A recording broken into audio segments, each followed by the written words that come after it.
Modern history part 25 के अंतर्गत modern history part 25 के अंतर्गत अध्याय 39 और लास्ट अध्याय आपको यहाँ पर है नेहरू के बाद भारत।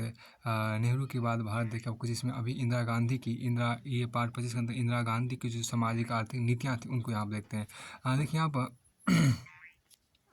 यह पी.एन. हक्सन थे जिन्होंने स्पष्ट रूप से इंदिरा गांधी को सलाह दी कि यदि वो अपनी पार्टी पर नियंत्रण पाना चाहते तो उन्हें विचारधारात्मक परिप्रेक्ष्य पर सिंडिकेट का विरोध करना चाहिए। अतः उन्होंने देश के कल्याण हेतु समाजवादी मार्ग को अपनाने का प्रस्ताव रखा। हाँ, इस समाजवादी विचारधारा के दृष्टिगत कई कदम उठाए गए। बैंकों और अर्थव्यवस्था। फिर देखिए आपको सामाजिक आर्थिक नीतियों के अंतर्गत देखिए यह पी.एन. हक्सर थे जिन्होंने स्पष्ट रूप से इंदिरा गांधी को सलाह दी कि यदि वह अपनी पार्टी पर नियंत्रण पाना चाहते तो उन्हें विचारधारात्मक परिप्रेक्ष्य पर सिंडिकेट का विरोध करना चाहिए। अतः उन्होंने देश के कल्याण हेतु समाजवादी मार्ग को अपनाने का प्रस्ताव रखा। इस समाजवादी विचारधारा के दृष्टिगत कई कदम उठाए गए। देखिए यहाँ पर क्या कि बैंकों एवं अर्थव्यवस्थाओं के अन्य क्षेत्रों का राष्ट्रीयकरण। देखिए बैंकों एवं अर्थव्यवस्थाओं के अन्य क्षेत्रों का राष्ट्रीयकरण। देखिए इस दिशा में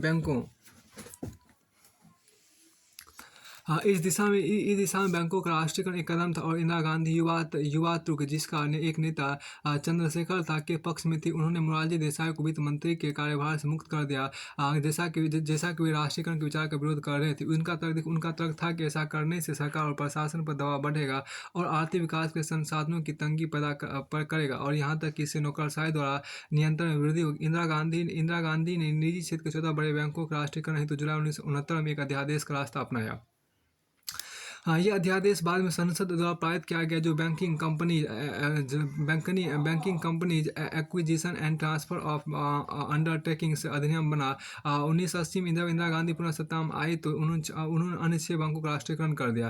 प्रधानमंत्री रेडियो पर स्पष्ट किया कि भारत एक प्राचीन देश हो सकता है, लेकिन वो यह युवा लोकतंत्र था और इसलिए हमें सतर्क रहना चाहिए कि थोड़े से लोग सामाजिक, आर्थिक और राजनीतिक व्यवस्था पर हावी ना हो जाए। उन्होंने कहा बैंकों पर लोकाधिपत्य होना चाहिए ताकि वे न केवल बड़े उद्योगों और व्यवसायों को वित्त प्रदान करे, अपितु किसान और छोटे उद्योग और उद्यमियों की वित्त संबंधी आवश्यकताओं का भी ध्यान रखे। इसके अलावा उन्होंने कहा कि निजी बैंक त्रुटिपूर्ण तरीके से कार्य कर रहे हैं और उनमें से कई दिवालिया होने के कगार पर, जिस कारण जमाकर्ताओं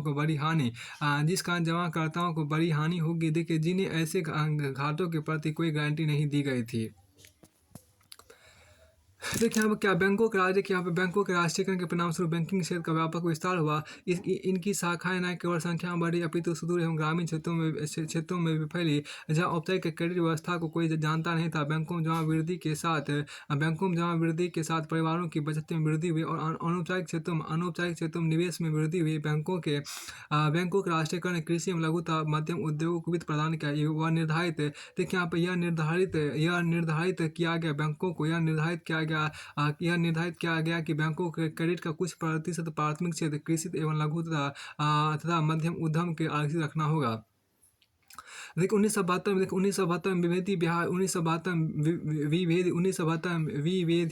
विभेदी ब्याज दर योजना लाई गई ताकि सार्वजनिक क्षेत्र के बैंक समाज के कमजोर वर्गों को सामान्य से नीची ब्याज दर पर वित्त प्रदान कर सके। फिर देखिए यहाँ पर राष्ट्रीयकरण को लागू करने को हुए चुनाव प्रचार के आधार पर 1971 में पुनः चुने जाने पर इंदिरा गांधी ने कोयला, स्टील, तांबा, तेल परिशोधन, सूती कपड़ा और बीमा उद्योगों के राष्ट्रीयकरण का फैसला किया। इसके पीछे मुख्य कारण रोजगार और संगठित श्रमिकों की तो रक्षा करना था। जो उद्योग निजी क्षेत्र में रह गए थे उनका कठोरता से विनियमन किया गया। भारत में निजी क्षेत्र के स्वामित्व वाली तेल कंपनियों ने 1971 के युद्ध के दौरान भारतीय सेनाओं को तेल आपूर्ति से मना करके बाधा उत्पन्न कर दी थी, जिनके परिणामस्वरूप इंदिरा गांधी ने 1973 में तेल कंपनियों का राष्ट्रीयकरण किया। तब से मुख्य तेल कंपनियों को जरूरत पड़ने पर तेल सैन्य प्रयोग के लिए आवश्यक रूप से न्यूनतम तेल स्टॉक रखना होता है।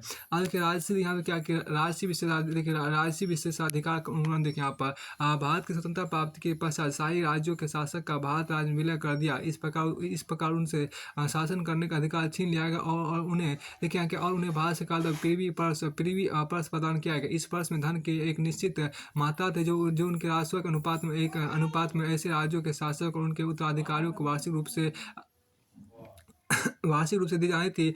संविधान का अनुच्छेद 291 देखिए, संविधान के अनुच्छेद 291 के तहत प्रीवी पर्स में एक नियत कर मुक्त धनराशि होगी, जिसे भूतपूर्व राज्यों के शासकों और उनके उत्तराधिकारियों को देने की गारंटी दी गई थी। इस प्रीवी पर्स में धनराशि 5,000 रुपये से 26 लाख रुपये वार्षिक थी। भूतपूर्व शासकों को दिया गया विशेषाधिकार अक्सर प्रश्नगत किया जाता था और अधिकतर लोग इसे अतीत का स्मृति चिन्ह मानते थे। 1969 में इंदिरा गांधी सरकार द्वारा प्रीवी पर्स व्यवस्था को समाप्त करने का प्रयास सफल नहीं हो सका। इस प्रभाव का संविधान संशोधन विधेयक लोकसभा में पारित हो गया, लेकिन इसे राज्यसभा में जरूरी 2/3 बहुमत प्राप्त न हो सका। यह केवल 1971 में संभव हो सका जब 26वां संविधान संशोधन अधिनियम पारित हुआ, जिसने प्रीवी पर्स का उन्मूलन कर दिया। प्रीवी पर्स देखिए यहाँ पर क्या प्रीवी पर्स के उन्मूलन के लिए संविधान के में अनुच्छेद 363 ए जोड़ा गया। प्रीवी पर्स के उन्मूलन से भारत सरकार के राजस्व घाटे में भी कमी हुई। अब देखिए MRTP अधिनियम देखिए यहाँ पर वर्ष 1969 में इंदिरा गांधी ने एकाधिकार एवं प्रतिबंधित व्यापार पद्धतियाँ MRTP अधिनियम पारित किया गया। MRTP अधिनियम आर्थिक शक्ति के संकेंद्र को रोकने, प्रतिबंधात्मक या अनुचित व्यापार पद्धतियों पर रोक लगाने और एकाधिकारों पर नियंत्रण करने के लिए तैयार किया गया था। MRTP आयुक्त ने कुछ अग्रणी व्यावसायिक घरानों द्वारा नियंत्रित आर्थिक शक्ति संकेंद्रीकरण पर रोक लगाई। समानता कायम करने और निर्धनता उन्मूलन हेतु कदम। यह इंदिरा गांधी का ही शासनकाल था, जिसमें महिला एवं पुरुषों हेतु समान कार्यों के लिए समान वेतन संबंधी प्रावधान भारतीय संविधान में शामिल किया गया। सामाजिक समानता की स्थापना की दिशा में ही राष्ट्रीय विशेषाधिकार उन्मूलन भी किया गया था। गरीबी देखिए आप क्या गरीबी न्यूनीकरण उन्मूलन और संपत्ति के पुनर्वितरण हेतु कार्यक्रमों में भू चकबंदी, कृषि में साथ ही साथ शहरी भू स्वामित्व के तीव्र क्रियान्वयन सहित आपको भूमि स्वामित्व के तीव्र क्रियान्वयन शामिल है।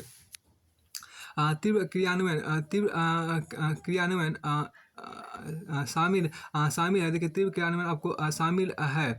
देखिए सीमांत कृषकों को भूमि के पुनर्वितरण हेतु कानून विभिन्न राज्यों में पारित किया गया। आर्थिक रूप से कमजोर तबके को मामूली कीमतों पर खाद्यान्न वितरण हेतु एक कार्यक्रम आरंभ किया गया। ग्रामीण क्षेत्रों में रोजगार सृजन के एक व्यापक कार्यक्रम पर भी विचार किया गया। भूमिहीन श्रमिकों के आवास निर्माण का कार्यक्रम तैयार किया गया। कम से कम कागजों पर बंधुआ मजदूरी को समाप्त कर दिया गया और निर्धनों के ऋणों को स्थगित कर दिया गया। जैसा कि पहले उल्लेखित किया जा चुका है कि राष्ट्रीयकृत बैंकों को प्राथमिक क्षेत्र ऋण उधारी को ध्यान रखना होगा। सुधारों के तरीकों की निंदा की गई, लेकिन इस बात से इनकार नहीं किया जा सकता है कि सामाजिक परिवर्तनों से निम्न जातियों से मध्यम दर्जे के किसानों को महत्व प्रदान करने में एक दीर्घावधिक प्रभाव छोड़ा और इन वर्गों ने उत्तर भारत में राजनीतिक व्यवस्था की सम्मुख चुनौती खड़ी की। फिर देखिए आपको आर्थिक समस्याओं से जूझना। देखिए 60 के दशक के मध्य में भारतीय अर्थव्यवस्था संकट से गुजर रही थी। खाद्यान्न का अभाव था, भारी भरकम राजस्व घाटा था और भुगतान संतुलन की स्थिति दयनीय थी। ऐसी स्थिति में हम व्यापक रूप से विदेशी सहायता पर निर्भर थे। 1965 में पाकिस्तान के साथ युद्ध के परिणामस्वरूप अमेरिका ने खाद्यान्न सहायता निलंबित कर दी और PL 480 समझौते के नवीकरण से मना कर दिया। इन परिस्थितियों में वार्षिक योजना 1966 और 1969 के बीच के पक्ष में 5 वर्षीय योजना को निलंबित कर दिया गया।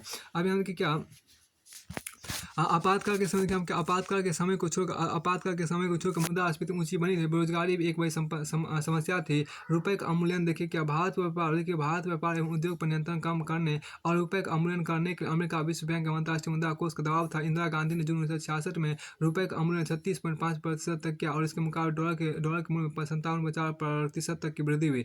नाइस गाय फिनिश सेकंड में B.K. नेहरू के वर्णन के अनुसार ताशकंद जाने से पूर्व जनवरी 1966 के शुरू में लाल बहादुर शास्त्री रुपए के अवमूल्यन के बारे में निर्णय ले चुके थे। इस कदम के पीछे यह विचार था कि अवमूल्यन से भारत को विदेशों को अधिक सामान बेचने और खाद्यान्न, तेल और पूंजीगत सामानों का आयात हेतु भुगतान के डॉलर प्राप्त करने में मदद मिलेगी। इस कदम की कठोर निंदा की गई। आलोचना सही प्रतीत होने लगी जब विश्व बैंक ने अविलंब अधिक सहायता प्रदान करने की प्रतिबद्धता निभाने में देरी की। विदेशी पूंजी आसान रूप प्राप्त नहीं हुई। इंदिरा गांधी ने स्वयं के साथ धोखा महसूस किया और पश्चिम के वादों में विश्वास खो दिया। इसके अति दूसरे आकार में व्यष्टि आर्थिक सहायता समस्याओं में वृद्धि की और विरोधाभासी निर्यात आयात नीतियों के कारण अवमूल्यन का प्रभाव निष्प्रभावी हो गया। इस प्रकार अवमूल्यन को असफल होने के रूप में देखा जाएगा। वस्तुतः अवमूल्यन का मध्यावधिक वस्तुतः अवमूल्यन का मध्यावधि का प्रभाव लाभकारी था। भारत अकाल टालने और साथ ही साथ दिवालियापन को टालने में सफल हो पाया और 1970-71 तक व्यापार घाटे में बेतहाशा कमी आई। अल्पावधि में हालांकि इसे मुद्रास्फीति में वृद्धि की और अधिकांशतः असफल हुआ क्योंकि इसे अन्य सुधारों का साथ नहीं मिला। इन परिस्थितियों में आपको अर्थव्यवस्था उदारीकरण का विचार राजनीतिक रूप से अस्वीकार हो गया और त्याग दिया गया। इंदिरा गांधी सरकार एवं आशातीत कमी के द्वारा घाटे पर नियंत्रण करने की नीति अपनाई। इसके परिणामस्वरूप औद्योगिक प्रगति में धीमापन आ गया। इंदिरा गांधी अब तक वामपंथ की ओर अग्रसर हो चुकी थी। उन्होंने कुछ आमूल परिवर्तनकारी नीतियां आरंभ की। बैंकों एवं बीमा का राष्ट्रीयकरण, MRTP अधिनियम को लागू करना, विदेशी विनिमय विनियमन अधिनियम, फिर जिसने भारत में विदेशी निवेश और विदेशी कंपनियों के काम करने पर प्रतिबंध लगाया को लागू करना, रुग्ण कंपनियों विशिष्ट रूप से कपड़ा क्षेत्र में का अधिग्रहण इन नीतियों में शामिल है। दीर्घावधिक समय में इनमें से कुछ कदमों ने भारतीय अर्थव्यवस्था को कमजोर किया, गतिरोध उत्पन्न किया और धीमी वृद्धि कारण बने, लेकिन अल्पावधि में इन्होंने आर्थिक स्थिति में सुधार किया और भारत ऋण के संकट से बाहर निकल सका। विदेशी विनिमय को अथक प्रयास से तैयार किया गया। इसके कारण को खाद्यान्न मदद से भारत को इनकार किया गया, लेकिन ऐसा समझा गया कि विदेशी विनिमय का प्रयोग वाणिज्यिक रूप से खाद्यान्न खरीदने के उचित होगा और ऐसा 1972 में अच्छी फसल पैदावार न होने पर किया गया। वस्तुतः हरित क्रांति की सफलता ने खाद्यान्न अर्थव्यवस्था को हासिल करने में मदद की। चौथी पंचवर्षीय योजना देखिए, लंबे समय तक स्थगित चौथी पंचवर्षीय योजना 1969 आखिरकार आरंभ कर दिया गया। तीसरी पंचवर्षीय योजना के मुकाबले इसमें लगभग दोगुना निवेश किया। इस योजना का उद्देश्य या लक्ष्य स्थायित्व के साथ समृद्धि और आत्मनिर्भरता की प्रगतिशील उपलब्धि था। यह योजना इंदिरा गांधी तो अपनाए गए समाजवादी सिद्धांतों से मेल खाता था। इसका मूलाधार 1967 में इंदिरा गांधी द्वारा अग्रेसित 10 सूत्रीय कार्यक्रम था, जो कि उनके प्रधानमंत्री पद पर बैठने के तुरंत बाद बड़ा आर्थिक नीति निर्माण था। इस कार्यक्रम अर्थव्यवस्था पर राज्य के व्यापक नियंत्रण पर बल दिया। देखिए यहाँ पर जैसा कि विश्वास किया गया कि अर्थव्यवस्था को निजी क्षेत्र पर छोड़ देने की अपेक्षा सरकारी नियंत्रण से व्यापक जन कल्याण सुनिश्चित होगा। इसलिए निजी क्षेत्र को विनियमित किए जाने की आवश्यकता थी। 1960 के दशक के अंत तक उदारीकरण की प्रक्रिया को वापस ले लिया गया और भारत की नीतियों को संरक्षणवादी कहा गया। सरकार ने इस बात पर बल दिया कि भारत को विदेशी सहायता पर निर्भरता से मुक्त होना चाहिए और कृषि तथा औद्योगिक उत्पादन बढ़ाने पर जोर देना चाहिए। देखिए, ग्रामीण जनसंख्या का आयाम बढ़ोतरी करना और खाद्यान्न आपूर्ति में वृद्धि करना, उत्पादन में बढ़ोतरी करने की दिशा में प्रयास करना, कीमतों को स्थिर करना, मिश्रित अर्थव्यवस्था को प्रोत्साहित करने की नीतियां बनाना, मानव संसाधन विकास, विशिष्ट रूप से ग्रामीण क्षेत्रों पर ध्यान देना चौथी पंचवर्षीय योजना के उद्देश्यों में शामिल थे। देखिए, ग्रामीण कार्यक्रमों के माध्यम से समुदाय की न्यूनतम आवश्यकताओं की पूर्ति करने का लक्ष्य इस योजना में शामिल था। योजना का निष्पादन संभावना के अनुरूप नहीं रहा। यद्यपि कई सामाजिक लक्ष्यों को पूरा किया गया। इस योजना के लक्ष्यों को मुख्यतः पाकिस्तान के साथ युद्ध पूर्वी पाकिस्तान से संभालते 1973 के यहाँ पर क्या और 1973 के तेल संकट के कारण पूरा नहीं किया जा सका। देखिए, हरित क्रांति की सफलता देखिए, 1960 के दशक में विशेषीकृत अभिनव कृषि कार्यक्रम और सरकार प्रदत्त अतिरिक्त समर्थन लागू होने पर अंततः भारत में चले आ रहे खाद्यान्न कमी मूलतः गेहूं, चावल और कपास और दूध के संदर्भ में को अतिरिक्त उत्पादन में बदल दिया। उस उपलब्धि को अपने वाणिज्यिक फसल उत्पादन के विविधीकरण के साथ हरित क्रांति के नाम से जाना जाता है। इसके परिणाम से भारत संयुक्त राज्य अमेरिका की खाद्य सहायता पर निर्भर रहने के बाद एक खाद्य निर्यातक देश बन गया है। हरित क्रांति हरित क्रांति जिसके बीज लाल बहादुर शास्त्री जी के शासनकाल में बोए जा चुके थे, रंग आई और इंदिरा गांधी सरकार को इससे लाभ मिला। गेहूं के देखिए क्या गेहूं की ड्वार्फ किस्म जिसे पंजाब और हरियाणा ने अपनाया की बेतहाशा पैदावार हुई। चावल मूंगफली देखिए यहाँ पर क्या कि चावल मूंगफली और कपास की नई किस्मों की भी अच्छी पैदावार हुई। गेहूं का सर्वाधिक उत्पादन हुआ। हरित क्रांति की रणनीति में कुछ कमियां रह गई थी। क्षेत्रवार पैदावार में भारी अंतर, एक बड़ा क्षेत्र क्रांति से अछूता रहा और बड़े पैमाने पर निश्चित मानसून पर निर्भर था। किसानों की बड़ी असमानता दृष्टिगोचर हुई। सार्वजनिक खाद के अत्यधिक प्रयोग और पानी की बर्बादी से पर्यावरण को क्षति पहुंची, लेकिन इस क्रांति से व्यापक खाद्य कमी से मुक्ति मिली। इसी उड़ीसा में दूध उत्पादन में वृद्धि आई तथा श्वेत क्रांति से कुपोषण से निपटने में मदद मिली। 1960 के प्रारंभिक काल में संगठित हरित क्रांति गहन कृषि जिला कार्यक्रम IADP का अनौपचारिक नाम था, जिसके अंतर्गत शहरों में रहने वाले लोगों के लिए प्रचुर मात्रा में सस्ते अनाज की प्राप्ति सुनिश्चित हो सकी। 10 वर्षों तक चला यह कार्यक्रम गेहूं उत्पादन अंततः 3 गुना वृद्धि और चावल में कम लेकिन आकर्षक वृद्धि लाया, जबकि बाजरा चना एवं मोटे अनाज में कम या कोई वृद्धि नहीं हुई। फिर भी इन क्षेत्रों में अपेक्षाकृत एक स्थिर उपज बरकरार रही।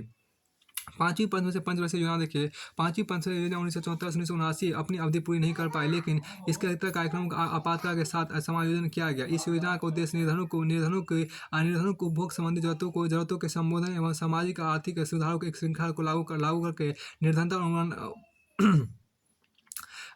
उन्मूलन करना था। यह देखिए यह न्यूनाधिक रूप से 20 सूत्रीय कार्यक्रम का एक पहलू था। लेकिन आपातकाल के दौरान आपको आर्थिक कार्यक्रमों को बलपूर्वक लागू किया जा सका। वस्तुतः केवल 1975-1976 में अर्थव्यवस्था में 9% की समृद्धि हुई। पांचवी पंचवर्षीय योजना पहली ऐसी योजना थी जिसके दौरान प्रति व्यक्ति आय में 5% के अधिक की वृद्धि हुई। हालांकि 1972 के चुनाव के साथ और सत्ता में जनता सरकार के आने पर पांचवी योजना अवधि में कटौती की गई और ये 1978 में समाप्त हो गई। फिर 1971 का भारत पाक युद्ध और बांग्लादेश का जन्म देखिए यहाँ पर। 1971 में भारत और पाकिस्तान के बीच युद्ध पूर्वी पाकिस्तान की आज़ादी में एक मील का पत्थर साबित हुआ, जिसके परिणाम से बांग्लादेश नाम एक नए राष्ट्र का उदय हुआ। फिर आपको आगे के पाकिस्तान 1970 का चुनाव और पूर्वी पाकिस्तान में असंतोष देखिए। 1970 में जनरल याह्या खान, जिन्होंने पाकिस्तान राष्ट्रपति और मुख्य सैनिक के प्रशासक के रूप में अयूब खान का स्थान लिया था, ने पाकिस्तान लोकतंत्र पुनः कायम करने का वादा किया और आम चुनाव आयोजित कराए थे, जो व्यक्ति मताधिकार पर आधारित पाकिस्तान के पहले चुनाव थे। साथ ही राष्ट्रीय असेंबली में सीटों की संख्या वहाँ की जनसंख्या अनुपात में रखी गई। पूर्वी पाकिस्तान जो अधिक जनसंख्या क्षेत्र पाकिस्तान का था, को स्वाभाविक रूप से पश्चिमी पाकिस्तान की अपेक्षा अधिक सीट प्रदान की गई। पश्चिमी पाकिस्तान जुल्फ़िकार अली भुट्टो के नेतृत्व वाली पाकिस्तान पीपुल्स पार्टी PPP प्रमुख पार्टी थी, जबकि पूर्वी पाकिस्तान मुजीबुर रहमान के नेतृत्व वाली अवामी लीग प्रमुख पार्टी थी। पूर्वी पाकिस्तान के प्रमुख प्रवक्ता मुजीबुर रहमान का सैनिक शासकों द्वारा दमन किया गया और उसे पूर्वी पाकिस्तान को पश्चिमी पाकिस्तान के हितों के लिए उपनिवेश के तौर पर देखा गया। पूर्वी पाकिस्तान के लोग इस बात से नाराज थे कि उनकी भाषा बंगाली को दरकिनार कर दिया गया और उनके लोगों का देश के उच्च प्रशासनिक तबके में अल्प प्रतिनिधित्व था। मुजीबुर रहमान ने पूर्वी पाकिस्तान के अधिक स्वायत्तता और अधिक शक्तियों सहित एक संघीय संविधान की मांग की। दिसंबर 1970 में चुनाव कराए गए और चुनाव के नतीजों ने प्रकट किया कि पाकिस्तान किस ओर जा रहा था। जहां पश्चिमी पाकिस्तान में PPP ने बहुमत हासिल किया, वहीं पूर्वी पाकिस्तान अवामी लीग ने अन्य दलों का सफाया कर दिया और बहुमत हासिल किया।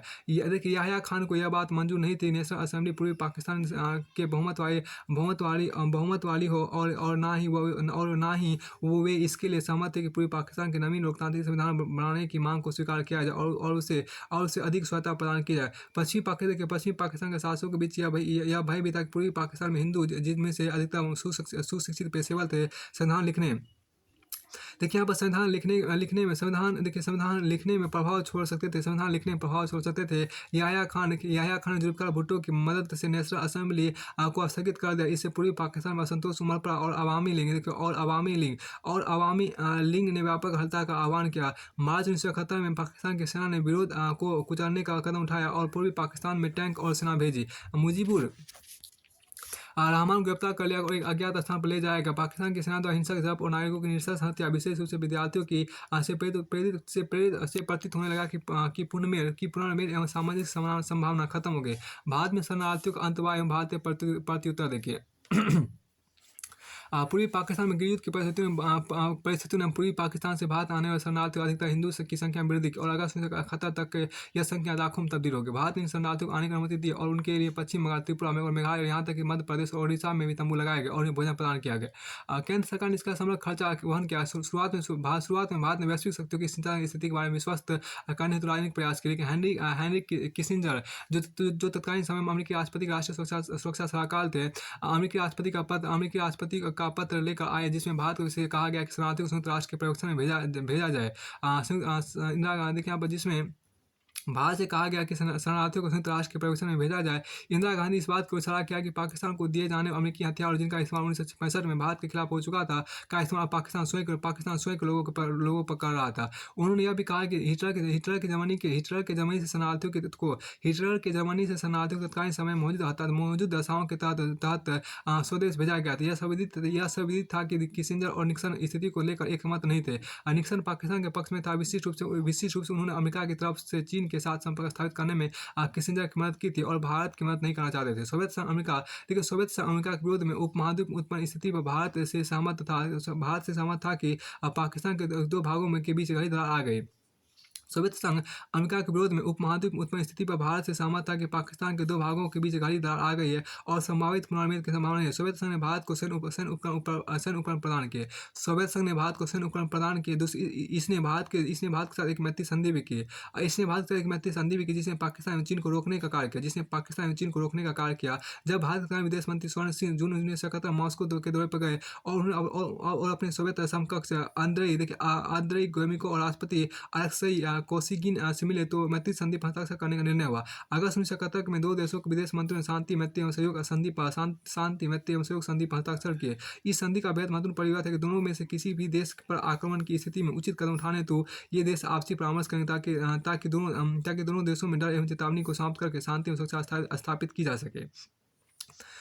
देखिए यहाँ पे इस संधि का बेहद महत्वपूर्ण परिवर्तन था कि दोनों में से किसी भी देश पर आक्रमण की स्थिति में उचित कदम उठाने हेतु ये देश आपसी परामर्श करें ताकि दोनों देशों में डर एवं चेतावनी को समाप्त करके शांति और सुरक्षा स्थापित की जा सके। 1971 के ग्रीष्मकाल तक भारत निर्णय कर चुका था कि वह स्थिति में आपको सक्रिय रूप से हस्तक्षेप करेगा। भारतीय सैन्य बलों को निर्देश दिए गए कि वे प्रशिक्षण शिविरों में बंगाली गुरिल्ला को भारतीय सैन्य बलों को निर्देश दिए गए कि वे प्रशिक्षण शिविरों में बंगाली गुरिल्लाओं को हथियारों का इस्तेमाल करने की प्रशिक्षण मदद करें।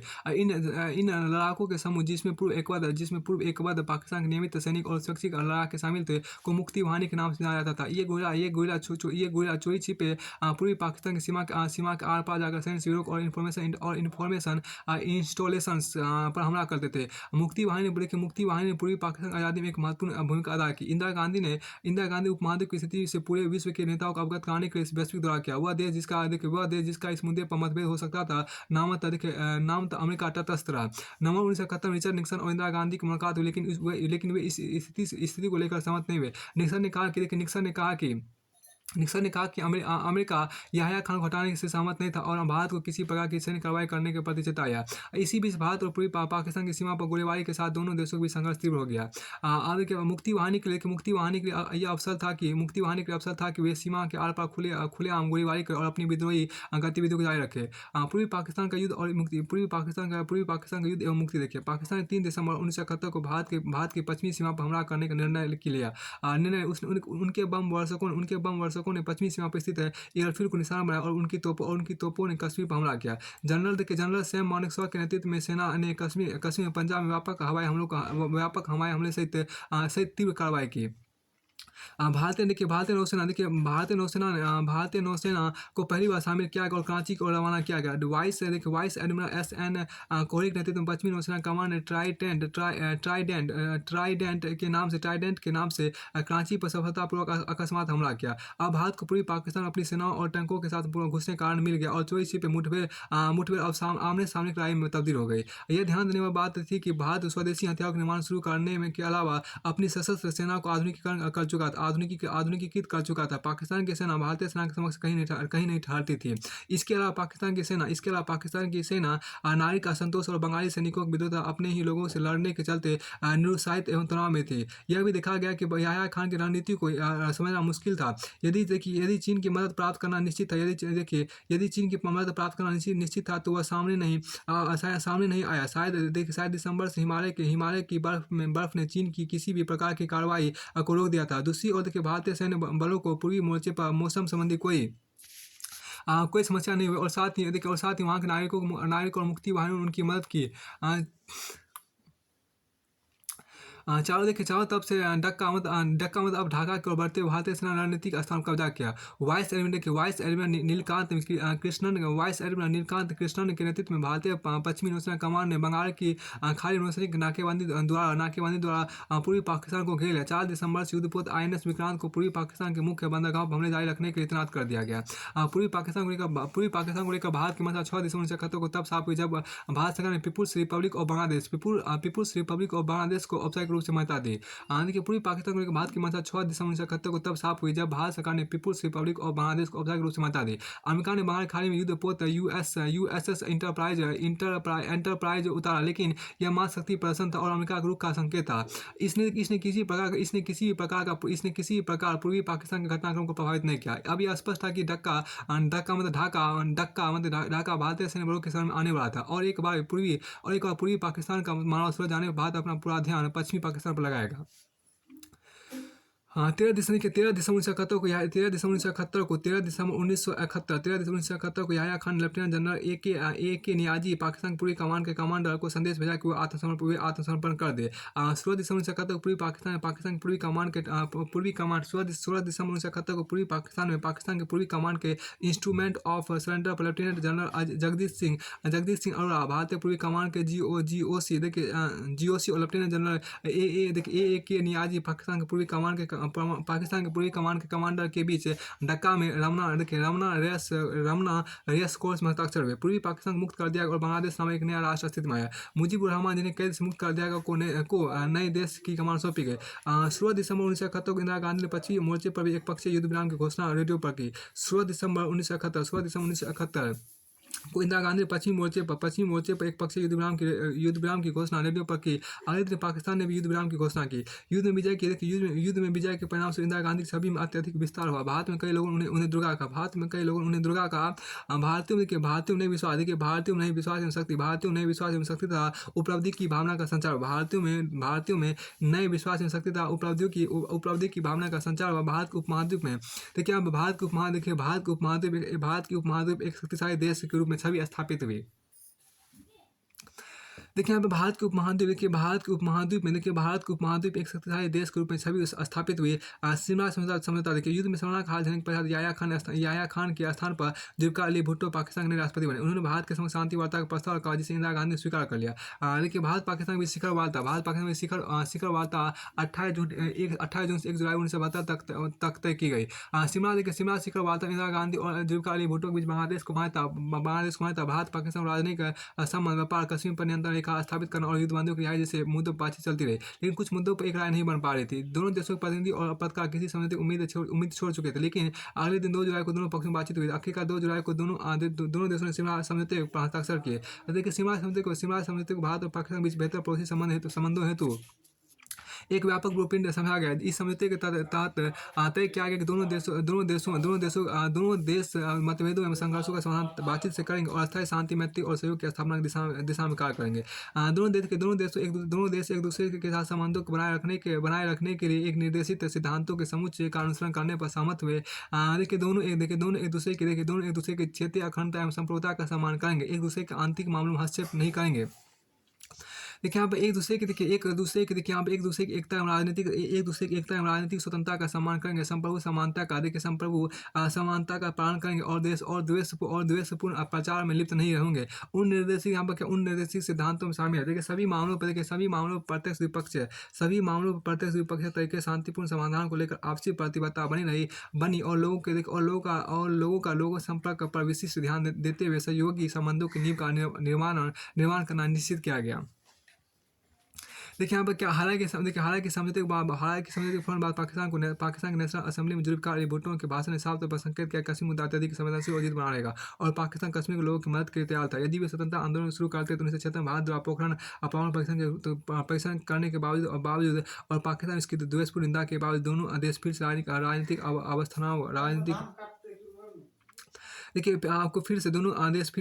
राजनीतिक अवस्थापनाओं को खोलने और रिश्तों को समान बनाने पर सहमत हुए।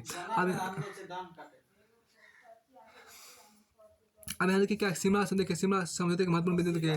तो समझौते के महत्वपूर्ण बिंदु यहाँ पे देखिए, दोनों देश संघर्ष और झगड़े को समाप्त कर दे, जिस कारण शिमला समझौते के महत्वपूर्ण बिंदु पड़ा पॉइंट यहाँ पे क्या कि दोनों देश संघर्ष और झगड़े को समाप्त कर दे, जिस कारण दोनों देशों के बीच रिश्ते खराब हो रहे हैं, रिश्ते खराब रहे हैं। दूसरा देखिए, दोनों देश आगे से ऐसा काम करें जिससे दोस्ताना और भाईचारे के रिश्ते कायम हो सके और उपमहाद्वीप में अस्थायी शांति की स्थापना की जा सके। तीसरा देखिए, दोनों के बीच संबंधों को संयुक्त राष्ट्र चार्टर के माध्यम से लाया जाएगा। चौथा देखिए, आपको भारत और पाकिस्तान के बंदी बनाए गए सैनिकों को रिहा कर दिया जाएगा और पाकिस्तान की भूमि भी लौटा दी जाएगी। देखिए यहाँ पर क्या है, पांचवा देखिए, कश्मीर के जिन महत्वपूर्ण सामरिक स्थानों को भारत ने हासिल किया है, वहाँ भारत का आधिपत्य बना रहेगा। छठा देखिए, यदि भविष्य में कोई विवाद पैदा होता है तो किसी भी अन्य देश की मदद स्वीकारने और विवाद को शिमला समझौते के शर्त के अनुसार ही हल किया जाएगा। सातवां देखिए, दोनों देश एक दूसरे की राष्ट्रीय एकता, क्षेत्रीय अखंडता, राजनीतिक स्वतंत्रता एवं संप्रभुता का बराबरी के आधार पर सम्मान करेंगे। आठवां देखिए, ऐसे कदम उठाए जाएंगे जिससे संचार, डाक, तार, समुद्र एवं जमीन के रास्ते संपर्क बहाल हो सके। नौवां देखिए, विज्ञान और संस्कृति के क्षेत्र में आदान प्रदान प्रोत्साहित किया जाएगा। दसवां देखिए, भारत तथा पाकिस्तानी सेनाएं अंतर्राष्ट्रीय सीमा अपनी तरफ तक वापस चली जाएगी। यह समझौता दोनों देशों में लागू संविधान के अनुसार मंजूर किया जाएगा। 12वां देखिए क्या है, दोनों ही सरकारों के मुखिया फिर मिलेंगे। इस बीच दोनों सरकारों के प्रतिनिधि मिलकर यह सुनिश्चित करेंगे कि टिकाऊ शांति स्थापित करने और रिश्तों को सामान्य बनाने के लिए क्या तरीके अपनाए जाए। इसलिए कि इसमें युद्ध बंदियों संबंधी मुद्दे, जम्मू कश्मीर के अस्थायी समझौते की बात और फिर ऐसे राजनीतिक संबंधों की बहाली शामिल है। फिर एक विदेश नीति, यहाँ देखिए विदेश नीति और अन्य देशों से संबंध के बांग्लादेश के साथ भारत के संबंध विशिष्ट रूप से मधुर रहे जब मुजीबुर रहमान सत्ता में थे। हालांकि मुजीबुर रहमान की भारत सहयोगी नीतियों में ऐसे अधिकतर को बांग्लादेश के राजनीतिक एवं सैन्य क्षेत्रों में इस डर से अनुमोदन प्राप्त नहीं हुआ कि बांग्लादेश एक प्रकार से भारत का उपग्रह राज्य बन जाए। 1975 में मुजीबुर रहमान की हत्या कर दी गई, जिसके बाद वहाँ इस्लामी और सैन्य शासन चला। इस शासन के साथ इंदिरा गांधी के संबंध सहयोगपूर्ण नहीं थे, लेकिन समझौता के तौर पर दोनों देशों के बीच संबंध सौहार्दपूर्ण रहे।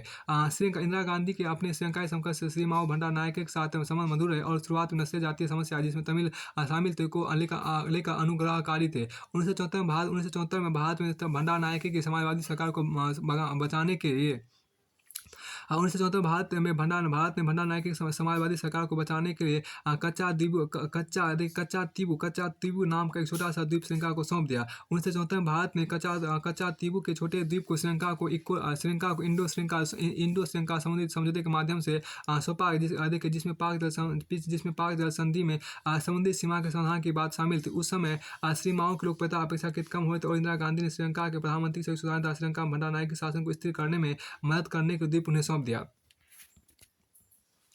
देखिए समझौते जिसमें मत्स्य अधिकारों को उल्लेख नहीं था, भारतीय मछुआरों को कच्चा तीबू के आसपास मछली पकड़ने और द्वीप पर अपने जाल सुखाने की अनुमति प्रदान की। हालांकि 1976 तमिलनाडु राज्य विधानसभा या संसद से बिना किसी बातचीत और परामर्श के इंदिरा गांधी सरकार ने मन्नार खाड़ी और बंगाल की खाड़ी में दोनों देशों की सीमा निर्धारित करने और दोनों देशों के मछुआरों को दूसरे के जल क्षेत्र में मछली पकड़ने से प्रतिबंधित करने के लिए एक अन्य समझौते को अंतिम रूप प्रदान किया। समझौते के अनुसार ना तो भारत के मछली पकड़ने तो नाव, लेकिन समझौते के अनुसार समझौते के अनुसार ना तो भारत के मछली पकड़ने हेतु नाव और पोत तथा मछुआरे श्रीलंका के ऐतिहासिक क्षेत्रीय जल क्षेत्र और विशिष्ट आर्थिक क्षेत्र में प्रवेश करेंगे और ना ही श्रीलंका के मछली पकड़ने के नाव और जहाज तथा मछुआरे भारत के ऐतिहासिक क्षेत्रीय जल क्षेत्र और विशिष्ट आर्थिक क्षेत्र में प्रवेश करेंगे। अभी हम देखिए सोवियत संघ की बात की गई। देखिए इंदिरा गांधी के शासनकाल में भारत और सोवियत संघ के संबंध प्रगाढ़ विशिष्ट रूप से पाकिस्तान के प्रति अमेरिका एवं चीन के रुख की दृष्टि से। देखिए यहाँ पर सोवियत संघ के साथ भारत की मैत्री संधि पाकिस्तान के साथ चीन की घनिष्ठता को रोकने की दिशा में कदम था। जब अमेरिका ने पाकिस्तान द्वारा भारत की पश्चिमी सीमा पर हमला करने के पश्चात भारत और पाकिस्तान के सशस्त्र सेनाओं को पीछे हटने और युद्ध विराम घोषित करने संबंधी प्रस्ताव संयुक्त राष्ट्र सुरक्षा परिषद में प्रस्तुत किया तो सोवियत संघ ने इसे वीटो शक्ति के तहत रोक दिया। यद्यपि सोवियत संघ 1974 में भारत द्वारा किए गए परमाणु परीक्षण से खुश नहीं था, फिर उसने भारत के खिलाफ किसी कार्रवाई एवं गतिविधि का समर्थन नहीं किया। निश्चित रूप से इंदिरा गांधी शासनकाल के दौरान व्यावहारिक कारणों से भारत का झुकाव सोवियत संघ की ओर था। संयुक्त राज्य अमेरिका जब इंदिरा गांधी सत्ता में आई, संयुक्त राज्य अमेरिका जब इंदिरा गांधी सत्ता में आई, अमेरिका के साथ उनके संबंध तनावपूर्ण रहे। जब लिंडन लेकिन देखिए जब लिंडन देखिए यहाँ पर क्या, जब लिंडन जॉनसन देखिए जब लिंडन जॉनसन राष्ट्रपति थे और भारत खाद्यान्न के अमेरिका पर निर्भर था, इंदिरा गांधी को खाद्यान्न के लिए मना किया गया और इसी आशा की गई कि भारत अमेरिका की नीतियों को मान लेगा। वह परमाणु हथियारों का अप्रशासन एनपीटी का हस्ताक्षर न करने को लेकर भी दृढ़ निश्चय थी। अमेरिका में निक्सन के सत्ता में आने पर दोनों देशों के संबंध बिगड़ गए। निक्सन इंदिरा गांधी और साथ ही साथ भारत को नापसंद करते थे और पाकिस्तान के पक्ष में इंदिरा गांधी वियतनाम पर अमेरिकी हमले की भी निंदा की। आज के पश्चिमी एशिया की बात यहाँ देखिए, पश्चिमी इंदिरा गांधी फिलीपींस का पूरा समर्थन किया और इजराइल के खिलाफ रही। इंदिरा गांधी के अरब के पक्ष में आने की नीति के मिश्रित परिणाम निकले, विशेष रूप से पाकिस्तान से युद्ध के बाद। जबकि कुछ अरब सरकारें मिस्र अल्जीरिया तटस्थ रही। जॉर्डन, सऊदी अरब, कुवैत और संयुक्त अरब अमीरात में अमेरिका के पक्ष में अनुदार अरब राजतंत्र ने पाकिस्तान का समर्थन किया। लीबिया ने पूर्वी पाकिस्तान में भारतीय हस्तक्षेप को इस्लाम पर हमले के रूप में देखा। इस्लाम पर हमले के रूप में देखा। भारत पाकिस्तान युद्ध के दौरान कुछ समय के लिए भारत ईरान संबंध बिगड़ गए, जैसा कि ईरान ने समझा कि भारत का मॉस्को के प्रति झुकाव और पाकिस्तान के दो भागों में टुकड़ी ईरान के प्रति बड़ी साजिश थी, जिसमें भारत, इराक और सोवियत संघ शामिल थे। हालांकि ईरान बगदाद समझौते को सक्रिय करने पर सहमत नहीं हुआ और पाकिस्तान के दुस्साहस के मतभेद पर सेंट्रल ट्रीटी ऑर्गेनाइजेशन SCENTO से बाहर निकल गया। 1974 तक भारत और ईरान के आपसी संबंध काफी हद तक पटरी पर आ गए थे, जिसके परिणाम से दोनों के मध्य एक समझौता हुआ, जिसके तहत ईरान ने भारत को बड़ी मात्रा में कच्चे तेल की आपूर्ति करने पर सहमत हुआ। एशिया प्रशांत देखिए यहाँ पर, एशिया पर 1972 देखिए, एशिया पर 1967 देखिए यहाँ पर, एशिया पर 1967 में दक्षिण पूर्व एशियाई राष्ट्र संघ देखिए यहाँ पर क्या दक्षिण पश्चिम, यहाँ देखिए क्या दक्षिण पश्चिम 1967 में देखिए यहाँ पर क्या दक्षिण एशिया प्रशांत की बात करते हैं। यहाँ पर 1967 में दक्षिण पूर्व एशिया राष्ट्र आसियान का गठन हुआ। भारत का मत था कि आसियान SEATO से संबंध रखने वाला एक अमेरिकी झुकाव वाला संगठन था। आसियान देश वियतनाम पर भारत के रुख और मॉस्को के साथ घनिष्ठ संबंध को लेकर खुश नहीं थे, न ही उन्होंने भारत के परमाणु परीक्षण का समर्थन किया और इस कदम को क्षेत्र में तनाव बढ़ाने के रूप में देखा। अफ्रीका देखिए, भारत और राष्ट्रमंडल देशों के साथ मधुर संबंध प्रकट करने के कारण भारत से अफ्रीकी राष्ट्रों की दृष्टि में उपनिवेशवाद के जबरदस्त विरोधी के रूप में थी। शुरुआत में भारत ने केन्या और अल्जीरिया की स्वतंत्रता हेतु सशस्त्र संघर्ष की निंदा की। इंदिरा गांधी के शासनकाल में अफ्रीकी देशों से संबंधों में सुधार आने लगा। इथियोपिया, केन्या, नाइजीरिया और लीबिया, इन देशों ने 1962 में भारत चीन युद्ध में भारत का समर्थन किया था। पर इंदिरा गांधी के सत्ता में आने पर विशेष ध्यान दिया गया। इन देशों के साथ भारत के राजनीतिक और आर्थिक संबंध विस्तृत हुए। अपने पिता से अलग इंदिरा गांधी ने अफ्रीका में मुक्ति संघर्ष का खुलकर समर्थन किया। परमाणु परीक्षण और 1971 में भारत पाकिस्तान युद्ध में अमेरिका के सामने ना झुकने के कारण विश्व में भारत की छवि में सुधार आया। इसके अलावा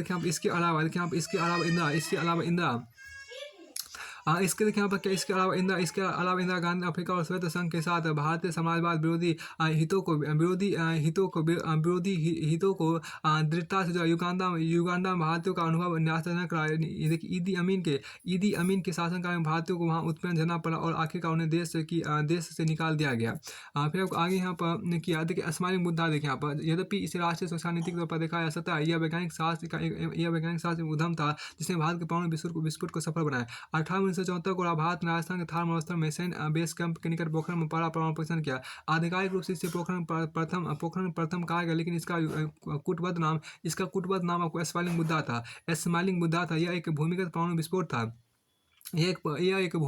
विस्फोट था। इसे औपचारिक रूप से एक शांतिपूर्ण परमाणु विस्फोट कहा गया। यह पहली बात है कि संयुक्त राष्ट्र सुरक्षा परिषद के 5 अस्थायी सदस्यों से भिन्न किसी राष्ट्र द्वारा पुष्टिबद्ध परमाणु परीक्षण किया गया था। यह माना गया कि संभवतः चीन के धीरे और धैर्यपूर्वक परमाणु शक्ति बनने के परिप्रेक्ष्य में इंदिरा गांधी ने परमाणु शस्त्र प्रणाली के विकास को स्वीकृति दी। उन्हें देखिए यहाँ पर क्या, उन्हें यह विश्वास था कि यदि इसे परमाणु महाशक्ति से स्वतंत्र होकर विकसित किया जाए तो यह भारत की स्थिरता और सुरक्षा के हित में था। परमाणु उपकरण जो अंत विस्फोट प्रकार का था और कहा गया कि यह अमेरिकी परमाणु बम फैटमैन की भांति था। राजा रमना भाभा परमाणु अनुसंधान केंद्र बाग के तत्कालीन निदेशक के नेतृत्व में विकसित किया गया था।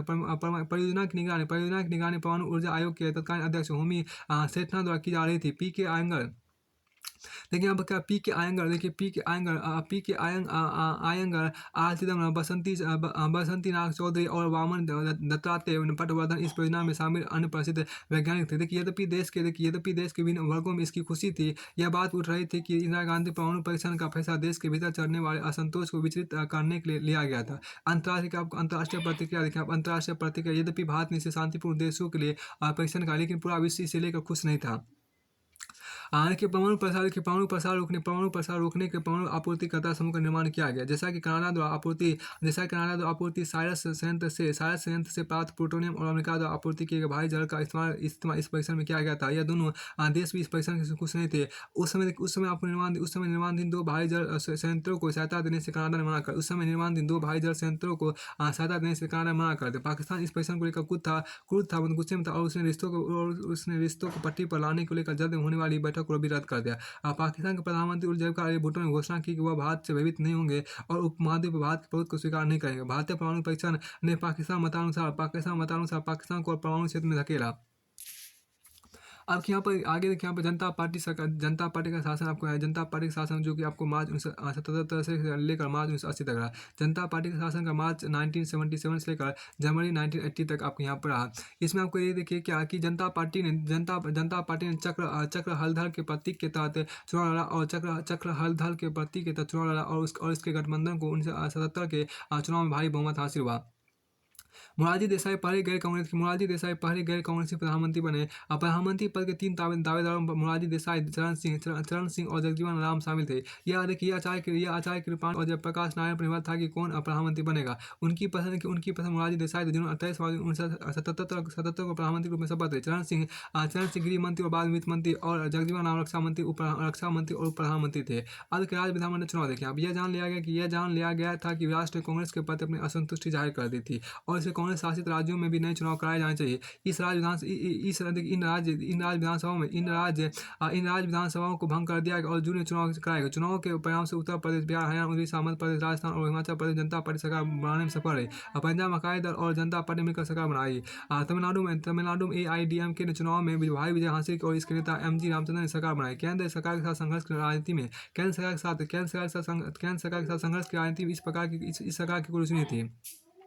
केंद्र सरकार के साथ संघर्ष की राजनीति में इस सरकार को कोई रुचि नहीं थी। इन्होंने बच्चों, विशेष रूप से लड़कियों को स्कूल आने के लिए प्रोत्साहित करने के लिए मध्याह्न भोजन योजना की शुरुआत की। पश्चिम बंगाल वाम दलों के गठबंधन को भारी बहुमत मिला और CPM ने आसार से बढ़कर अच्छा प्रदर्शन किया और ज्योति बसु मुख्यमंत्री बनाए गए। सरकार ने कृषि सुधारों को लागू किया और जिससे बड़ी संख्या में निर्धन किसान लाभान्वित हुए। जम्मू कश्मीर आपातकाल से पूर्व इंदिरा गांधी के साथ समझौते के परिणाम स्वरूप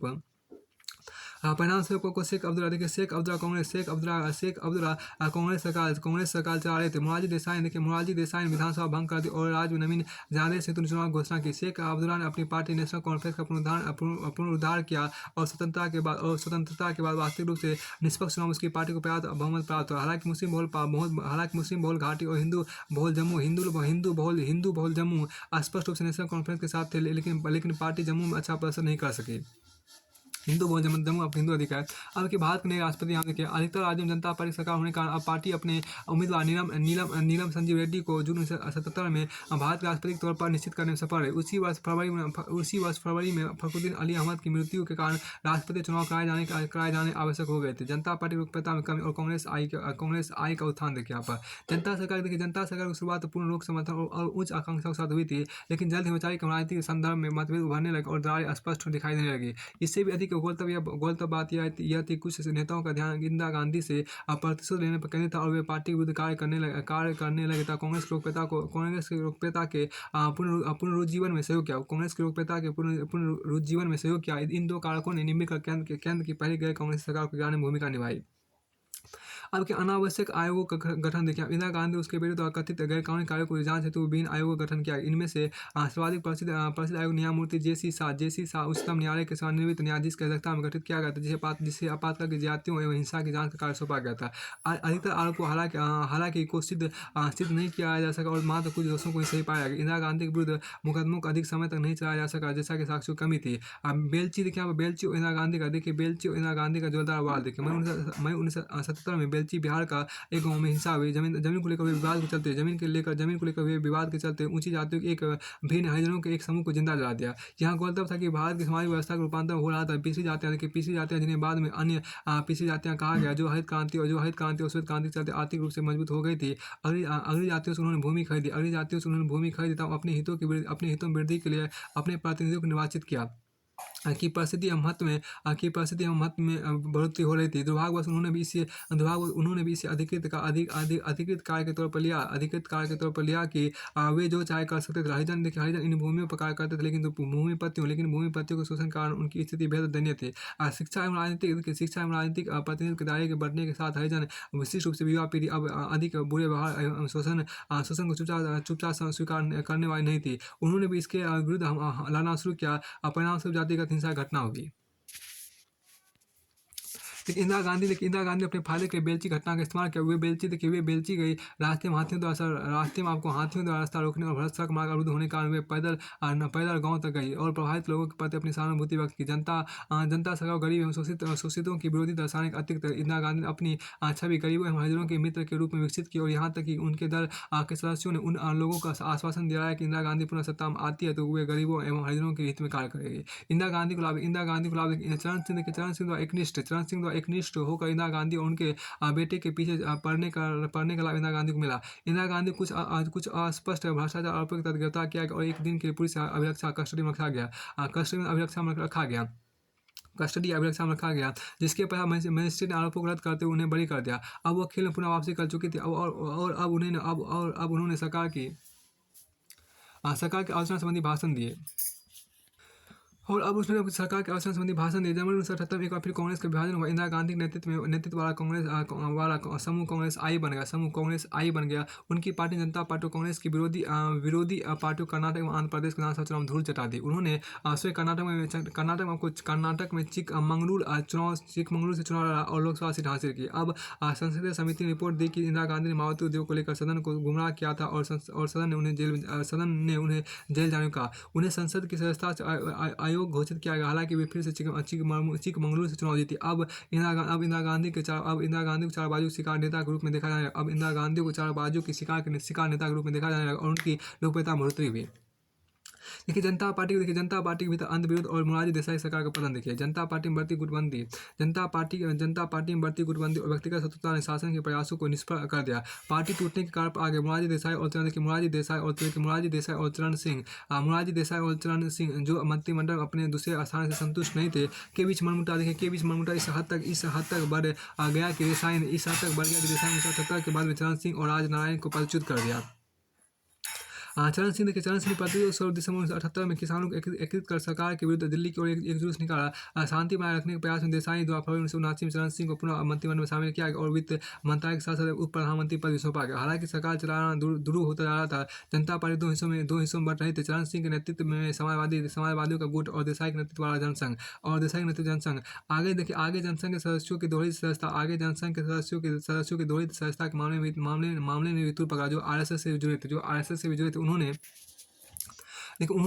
राष्ट्रीय स्वयंसेवक संघ आरएसएस की सदस्यता नहीं छोड़ी, जैसा कि वे मानते थे कि यह एकमात्र सांस्कृतिक संगठन है। समाजवादी और चरण सिंह ने सरकार से समर्थन वापस ले लिया, जिसे सरकार अल्पमत में आ गई। मोरारजी देसाई सरकार ने जुलाई 1979 में इस्तीफा दे दिया। अब चरण सिंह प्रधानमंत्री बने जिन्होंने कभी भी संसद का सामना नहीं किया। अब यहाँ पर क्या अवसरवादिता की चरम सीमा का प्रदर्शन करते हुए चरण सिंह ने अपने नेतृत्व में बनने वाले सरकार के समर्थन हासिल करने के लिए अपने पहले कट्टर शत्रु इंदिरा गांधी से बातचीत की। कांग्रेस से समर्थन प्राप्त करने के साथ चरण सिंह राष्ट्रपति को यह विश्वास दिलाने में सफल हो गए कि लोकसभा में उनके पास बहुमत है। उन्हें जुलाई के अंत में इस शर्त पर प्रधानमंत्री के रूप में शपथ दिलाई गई थी कि वे सदन में बहुमत सिद्ध कर देंगे। इसलिए उन्होंने स्वतंत्रता दिवस पर तलाड़ किले की प्राचीर से प्रधानमंत्री के रूप में भाषण दिया, लेकिन वे कभी भी संसद नहीं जा सके। विश्वास मत हासिल करने के एक दिन पहले भले ही इंदिरा गांधी उनकी सरकार से समर्थन वापस ले लिया, चरण सिंह ने इंदिरा गांधी की इस मांग को मानने से इनकार कर दिया कि उनके अभियोगों को समाप्त करने के विशेष न्यायालय गठित किया जाए। चरण सिंह के पास कोई विकल्प नहीं था और उन्होंने त्याग पत्र दे दिया। राष्ट्रपति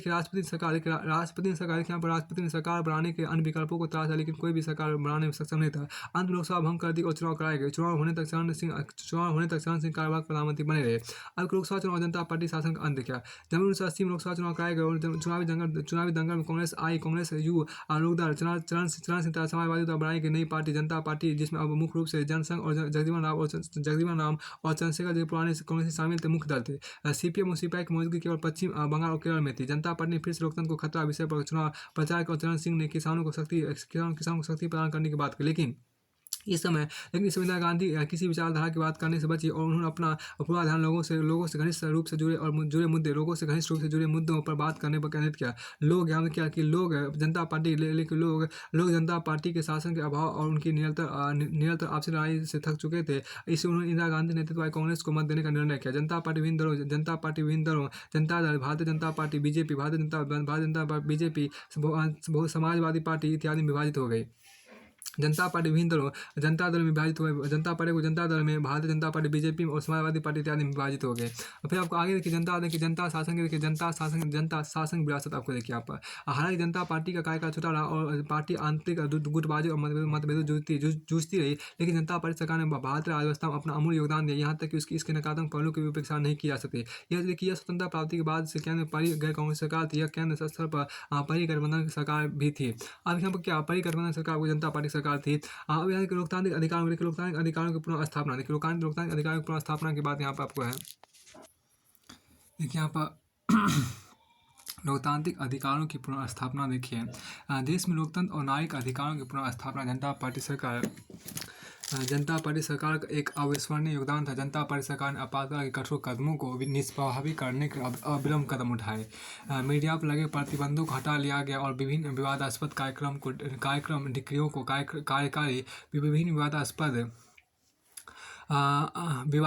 कार्यकारी डिक्रियों को रद्द कर दिया गया। इसने आपातकाल विनाश और लूटपाट वाले संविधान को संशोधित किया और परामर्शीय शैली के माध्यम से मुक्त संसदीय कार्य प्रणाली को पुनर्जीवित किया। जैसा कि ग्रेनविल ऑस्टिन ने बताया कि न्यायपालिका की स्वतंत्रता को पुनर्स्थापित किया। कानून मंत्री शांति भूषण की देखरेख में लोकतंत्र का गला घोटने वाले 42वें संविधान संशोधन कानून मंत्री शांति भूषण की देखरेख में लोकतंत्र का गला घोटने वाले 42वें संविधान संशोधन को शून्य करने वाले संशोधन किए गए। 43वां और 44वां संविधान संशोधन भारत के राजनीतिक इतिहास में युगांतरकारी घटना थी। 1977 में पारित 43वें संविधान संशोधन के अनुच्छेद 31D को समाप्त कर दिया। 31D को समाप्त कर दिया, जो संसद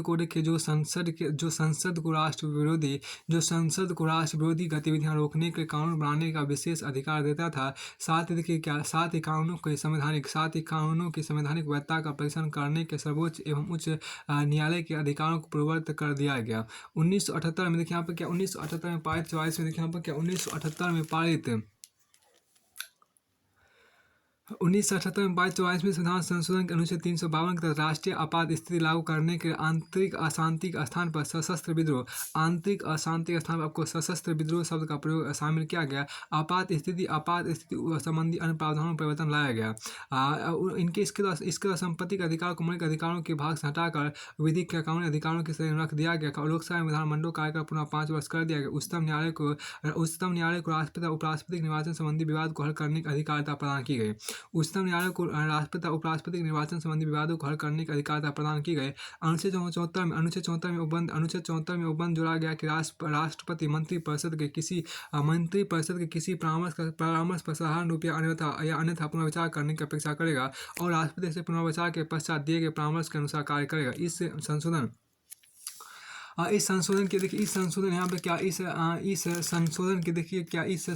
ने आपात उपबंधों को अधिक कठिन बनाया।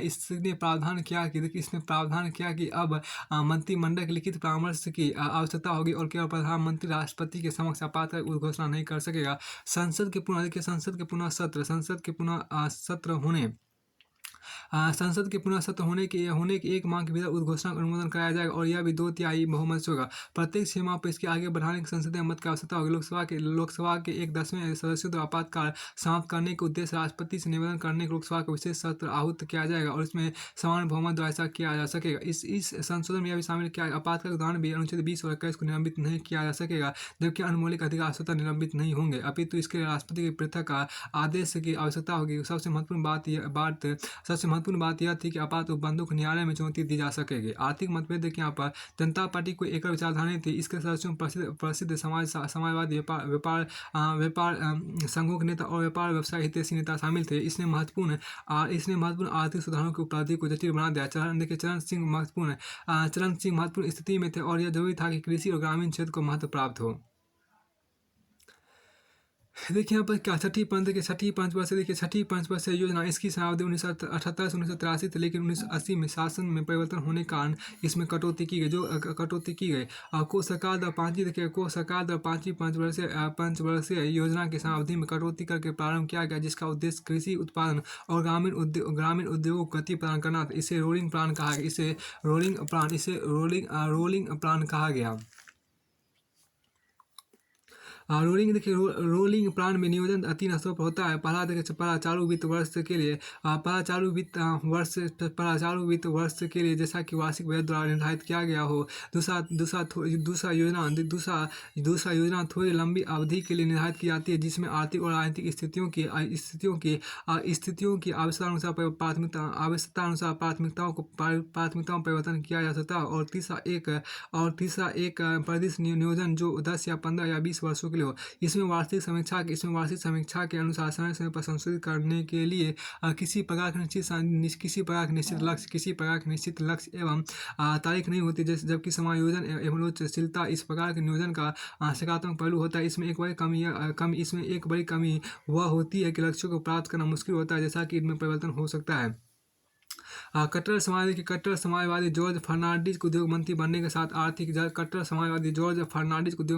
साथ आर्थिक आत्मनिर्भरता और स्वदेशी उद्योगों को प्रोत्साहित करने और यदि जरूरत पड़े तो कोका कोला और IBM जैसी अमेरिकी बहुराष्ट्रीय कंपनियों को बाहर करने का उद्देश्य रखा गया। इन नीतियों से विदेशी निवेश में कमी आई। हालांकि बढ़ती मुद्रास्फीति समस्या, ईंधन की कमी, बेरोजगारी और गरीबी को प्रभावी रूप से संबोधित नहीं किया जा सका, क्योंकि आर्थिक हालातों से निपटने की कोई प्रभावी वैकल्पिक आर्थिक नीति तैयार नहीं की गई थी। चुनाव में किए गए वायदे के अनुरूप सरकार आमूल सुधार एवं परिवर्तन करने में असफल है। इस सरकार कुछ उसके पहलू भी थे। अप्रैल 1977 में शुरू किए गए काम के बदले भोजन ने सरकार के पास भंडारित खलिहानों को ग्रामीण क्षेत्रों में कामगारों को मजदूरी रूप में व्यवस्था की, जिन्होंने सड़कों एवं तालाबों के निर्माण में मदद की जब कृषि में काम कम था। मधु दंडवते भी उदारवादी झुकाव वाले समाजवादी थे। रेलवे में कुछ महत्वपूर्ण सुधार किए जब वे रेल मंत्री। उन्होंने टिकट आरक्षण में व्याप्त भ्रष्टाचार को कम करने के महत्वपूर्ण कदम उठाए। उन्होंने खराब हो चुकी पटरियों की मरम्मत का काम किया था। द्वितीय श्रेणी के शयन कक्ष में यात्रियों को बड़ा काम किया। उन्होंने लकड़ी के तख्तों वाले बर्थ को 2 इंच फॉर्म वाली गद्देदार सीट में परिवर्तित कराया। विदेश संबंध क्या पैसा माना था कि सरकार इंदिरा गांधी के सोवियत संघ के प्रति झुकाव में होने वाले नुकसान की भरपाई के पश्चिम से घनिष्ठ संबंध बनाने का प्रयास करेगी। हम देखिए क्या प्रयास करेगी। निश्चित ही जनता सरकार ने निश्चित ही जनता सरकार ने अमेरिका के साथ संबंध सुधारने का प्रयास किया, जिसके परिणामस्वरूप अमेरिकी राष्ट्रपति जिमी कार्टर भारत की यात्रा करने वाले आइजनहावर के पश्चात पहले अमेरिकी राष्ट्रपति थे। व्यापार में सुधार और विज्ञान एवं प्रौद्योगिकी के क्षेत्र में सहयोग में विस्तार का प्रयास किया गया। और हालांकि जनता सरकार ने स्पष्ट कर दिया था कि वह गुटनिरपेक्षता का पालन करेगी, इसलिए उसने मोरारजी देसाई और अटल बिहारी वाजपेयी तत्कालीन विदेश मंत्री की मास्को यात्रा के साथ सोवियत संघ से मधुर संबंध बनाए रखे। परमाणु आयुध पर संयुक्त राष्ट्र सम्मेलन में भारत का प्रतिनिधित्व करते हुए वाजपेयी ने भारत की पूर्व की नीति से शुरू किया और भारत के परमाणु कार्यक्रम के पक्ष में बात किया। भेदभाव पर आधारित परमाणु अप्रसार संधि पर हस्ताक्षर करने से इनकार किया। जनता सरकार के विदेश संबंधों की नीति में चीन के साथ संबंधों को समान करने का प्रयास किया गया। 1979 में वाजपेयी चीन के नेताओं से मिलने हेतु बीजिंग की यात्रा करने व उच्चतम श्रेणी के भारतीय पदाधिकारी बने। 1962 के भारत से 1962 के भारत चीन युद्ध के पश्चात निलंबित पारस्परिक संबंधों को पटरी पर लाने के राजनयिक गठजोड़ों को पुनर्स्थापित किया गया। दोनों देश लंबे समय तक चल रहे सीमा संबंधी विवादों के समाधान, व्यापार विस्तार और सीमा सुरक्षा में सुधार के लिए नियमित वार्ता करने पर सहमत हुए। सामाजिक, देखिए यहाँ पर क्या सामाजिक परिवर्तन एवं आंतरिक बात यहाँ पर देखिए सामाजिक परिवर्तन एवं देखिए सामाजिक परिवर्तन एवं आंदोलन की बात यहाँ देखिए सामाजिक परिवर्तन एवं आंदोलन की बात करते हैं 1970 के दशक में। देखिए आप 1970 के दशक में 1970 के दशक के उत्तरार्ध में रामचंद्र गुहा के अनुसार राजनीतिक और सामाजिक गलियारों में आंदोलन दृष्टिगोचर होने लगे। राजनीतिज्ञों ने समीचीनता के पक्ष में विचारधारा को त्याग दिया था और राज व्यवस्था खंडित होने लगी थी। सामाजिक स्तर पर समाज के वर्ग को जिन्हें लंबे समय से शोषित किया जाता रहा था ने इकट्ठा एवं एकजुट होना शुरू कर दिया था और इसने कुछ सीमा तक सामाजिक कोलाहल को हवा दी। नारीवादी और पर्यावरणवादी जैसे नए सामाजिक आंदोलन अवतरित हुए। व्यापार संघ जैसे पुराने आंदोलन नए क्षेत्रों जैसे खनन तक विस्तारित हो चुके थे और महिला एवं पुरुष को समान वेतन, शिक्षा, स्वास्थ्य एवं सुरक्षा अभियान शुरू हो चुके थे। उदारीकृत प्रेस ने विभिन्न एवं व्यापक विषयों पर लिखना शुरू कर दिया था। नवीन ऑफसेट प्रिंटिंग प्रेस के रूप में नई प्रौद्योगिकी ने समाचार पत्र एवं जर्नल्स को नए क्षेत्रों तक प्रसारित करने में सहायता की। अपराध एवं भ्रष्टाचार को लेकर खोजी पत्रकारिता शुरू हुई। पाठक वर्ग में बढ़ोतरी हुई, विशिष्ट रूप से छोटे शहरों एवं कस्बों में, जैसा कि पत्रकारिता भारतीय भाषा में होने लगी थी और नागरिक स्वतंत्रता आंदोलन सक्रिय हो गया था। देखिए यहाँ पर क्या सामाजिक वर्ग की बात, यहाँ देखिए सामाजिक वर्ग ओबीसी समाजवादी और लोकतंत्र का निर्माण अधिकतर जो ओबीसी से हुआ था ने हरित क्रांति और भूमि सुधारों के माध्यम से आर्थिक शक्ति के साथ साथ राजनीतिक शक्ति भी हासिल की। उन्हें अब प्रशासनिक व्यवस्था में भी साथ स्थान मिलने लगा। जनता सरकार ने 20 दिसंबर 1978 को बिहार के पूर्व मुख्यमंत्री बिंदेश्वरी प्रसाद मंडल की अध्यक्षता में 6 सदस्यीय पिछड़ा वर्ग आयोग के राज्य गठन की घोषणा की। यह मंडल आयोग के नाम से चर्चित हुआ। इसका काम इस बात की जांच करना था कि क्या केंद्रीय प्रशासन व्यवस्था में नौकरियों में ओबीसी को आरक्षण दिया जाना चाहिए था। अब इंदिरा गांधी का दूसरा चरण देखिए जो आपको जनवरी 1980 से लेकर अक्टूबर 1984 तक रहा। जनवरी 1980 में भारत में सातवीं लोकसभा चुनाव कराए गए, जिसमें कांग्रेस आई ने भारी बहुमत के साथ सत्ता में वापसी की। इंदिरा गांधी उत्तर प्रदेश रायबरेली के साथ साथ आंध्र प्रदेश में मेडक से भी चुनाव जीती। उन्होंने मेडक सीट पर बने रहने का निर्णय किया। कांग्रेस के संसदीय नेता के रूप में चुने जाने पर फिर से भारत के प्रधानमंत्री बने। फिर आपको आगे इंदिरा गांधी ने बेहद कम लोगों पर विश्वास कर और अपने पुत्र संजय पर अधिकाधिक भरोसा किया। संजय गांधी भी लोकसभा चुनाव में निर्वाचित हुए। वो देखिए वह किसी के साथ भी शक्ति और सत्ता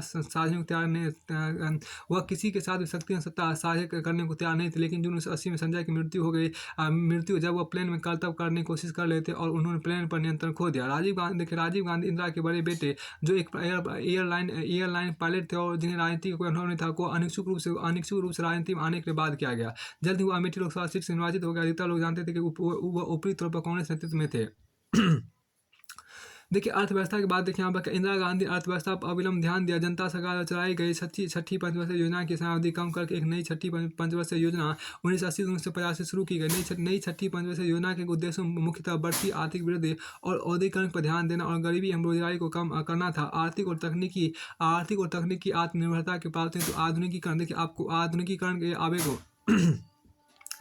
आधुनिकीकरण के आवेगों के सशक्तिकरण के अलावा संसाधनों के प्रयोग में दक्षता को प्रोत्साहित करना और उत्पादकता में सुधार लाना था।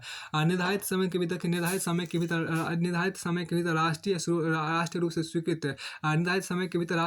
से स्वीकृत मानकों के तहत आर्थिक रूप से कमजोर वर्गों के लिए एक न्यूनतम आवश्यकता कार्यक्रम लागू किया गया। पूरे देश में 2 अक्टूबर 1980 को समृद्ध ग्रामीण विकास कार्यक्रम IRDP शुरू किया गया। अक्टूबर 1980 में शुरू किया गया राष्ट्रीय ग्रामीण रोजगार कार्यक्रम NREP। देखिए अब NREP अप्रैल 1981 से योजना अंतर्गत नियमित कार्यक्रम बन गया।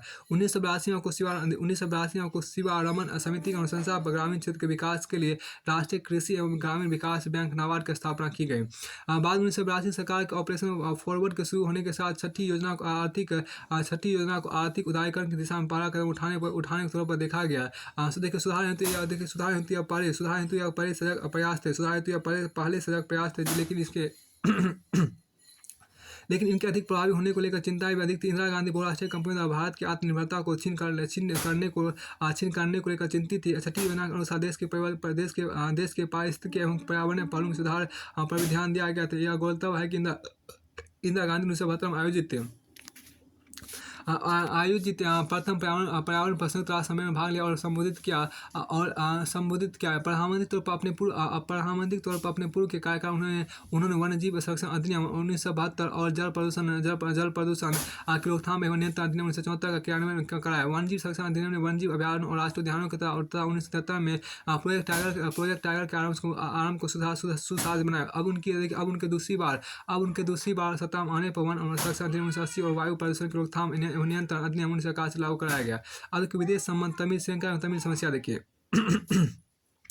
विदेश संबंधों क्षेत्र में इंदिरा गांधी श्रीलंका से नाखुश थी, जैसा कि श्रीमती भंडार नायक JR जयवर्धन से हार गए थे और श्रीलंका ने समाजवाद से मुंह मोड़ लिया। इंदिरा गांधी मानती थी जयवर्धन पश्चिमी देशों के हाथ की कठपुतली। यद्यपि यह आरोप लगाया गया कि इंदिरा के शासनकाल में जयवर्धन को भारतीय हितों के साथ संवेदनशील होने तो दबाव डालने के 1980 के दशक में भारत ने LTTE उग्रवादियों का समर्थन किया। भारतीय प्रधानमंत्री ने जुलाई 1983 की घटना जिसमें श्रीलंका के तमिल लोगों को सीरी भीड़ ने निशाना बनाया के बाद श्रीलंका पर भारत के हमले की श्रीलंका की मांग को ठुकरा दिया। और के पाकिस्तान सियाचिन संघर्ष 1978 देखिए। 1978 में पाकिस्तान में जनरल मोहम्मद जिया उल हक के सत्ता में आने के बाद भारत पाकिस्तान संबंध अत्यधिक बिगड़ गए। भारत में पक्का विश्वास है कि जनरल जिया पंजाब में खालिस्तानी उग्रपंथियों को समर्थन दे रहे। 1984 में सीमा पर सैन्य झड़पें हुई। अंत हिमालय में पश्चिम में सार येरो रीज और पूर्व में मुख्य कराकोरम पर्वत श्रृंखला के बीच फैले क्षेत्र सियाचिन ग्लेशियर को लेकर संघर्ष उत्पन्न हुआ। यह विवादित कश्मीर क्षेत्र में अवस्थित है, जिसे लेकर भारत और पाकिस्तान दोनों अपना दावा करते हैं। इस विवाद की जड़ मानचित्र में इस क्षेत्र के उचित सीमांकन का अभाव थी और इसे मानचित्र के बाहर NJ 9842 के रूप में जाना जाता है। 1984 से पूर्व ना तो भारत और ना ही पाकिस्तान इस क्षेत्र में अस्थायी उपस्थिति थी। हालांकि इस क्षेत्र पर अपने दावे को स्थापित करने पाकिस्तान ने अपना सरकार अनुमति के आधार पर ग्लेशियर पर पर्वतारोहण को प्रोत्साहित किया। 1978 में इस बात की जानकारी होने पर बदले की कार्रवाई के तौर पर भारतीय सेना का एक पर्वतारोही दल तेरम कांगड़ा चोटी पर भेजा गया। पाकिस्तान के प्रभुत्व से ग्लेशियर को मुक्त कराने के भारतीय सेना ने 1984 में ऑपरेशन मेघदूत आरंभ किया और सियाचिन सबसे ऊंचा रण क्षेत्र बन गया। भारत की संघर्ष में विजय में तो देखिए यहाँ पर क्या भारत ने 2 दरों सियारा और बिलाफोर्ड हासिल किया, जबकि पाकिस्तान ने ग्योंगला दर्रे पर नियंत्रण हासिल किया। अब यहाँ अंतरिक्ष में भारतीय अंतरिक्ष यात्री देखिए। यह इंदिरा गांधी के शासनकाल में संभव हुआ कि एक भारतीय ने अंतरिक्ष यात्रा की। भारतीय अंतरिक्ष अनुसंधान संगठन और इसरो और सोवियत इंटर कोसमोस के बीच संयुक्त कार्यक्रम के हिस्से के रूप में राकेश शर्मा, जो भारतीय वायुसेना के एक पायलट थे, को संयुक्त सोवियत भारत अंतरिक्ष उड़ान हेतु संयुक्त सोवियत भारत अंतरिक्ष उड़ान हेतु अंतरिक्ष यात्री के रूप में 1982 में चयनित किया गया। 2 अप्रैल 1984 को अंतरिक्ष स्टेशन सल्यूट के लिए राकेश शर्मा और 2 सोवियत अंतरिक्ष यात्री ने सोयूज T-11 अंतरिक्ष यान उड़ान भरी। अंतरिक्ष स्टेशन में लगभग 8 दिनों तक ठहरने के दौरान उन्होंने जैव औषधि एवं सुदूर संवेदन के क्षेत्रों में कुछ प्रयोग किए और यह जानने के योगाभ्यास किया कि वजन कम होने के दौरान शरीर पर योगा के क्या प्रभाव पड़ते हैं। भारतीयों के लिए उस अंतरिक्ष मिशन का महत्वपूर्ण एवं स्मरणीय भाग हुआ था जब इंदिरा गांधी ने राकेश शर्मा से एक वीडियो लिंक पर यह पूछा कि अंतरिक्ष से भारत कैसा दिख रहा है। उनका सारे जहां से अच्छा देखिए, सारे जहां से अच्छा। अब क्या हुआ गुट निरपेक्ष आंदोलन देखिए। इंदिरा गांधी के नेतृत्व में भारत ने गुट निरपेक्ष आंदोलन में फिर से महत्व प्राप्त किया। भारत ने दिल्ली में 1983 गुट निरपेक्ष सम्मेलन की मेजबानी की और इस प्रकार इंदिरा गांधी ने इसकी अध्यक्षा बनी। इंदिरा गांधी ने निःशस्त्रीकरण और आर्थिक विकास के बीच संबंध स्थापित करने के बाद उन्होंने सक्रिय रूप से एक नई अंतर्राष्ट्रीय आर्थिक व्यवस्था NIEO की आवश्यकता को साकार करने के कार्य किया, जो विकासशील देशों के लिए मददगार होगा। देखिए यहाँ पर राज्यों में असंतोष की बात आप यहाँ देखिए। इंदिरा गांधी के प्रधानमंत्री के तौर पर दूसरे कार्यकाल के दौरान भारत के कई हिस्सों में राजनीतिक और सांप्रदायिक राजनीतिक और देखिए यहाँ पर क्या कि राजनीतिक और सांप्रदायिक तनाव में वृद्धि हुई। आंध्र प्रदेश के जनजातीय क्षेत्र में नक्सलवादी फिर सक्रिय हो उठे। झारखंड क्षेत्र में पृथक राज्य के लिए आंदोलन चल रहा था, जो उस समय बिहार का एक हिस्सा था।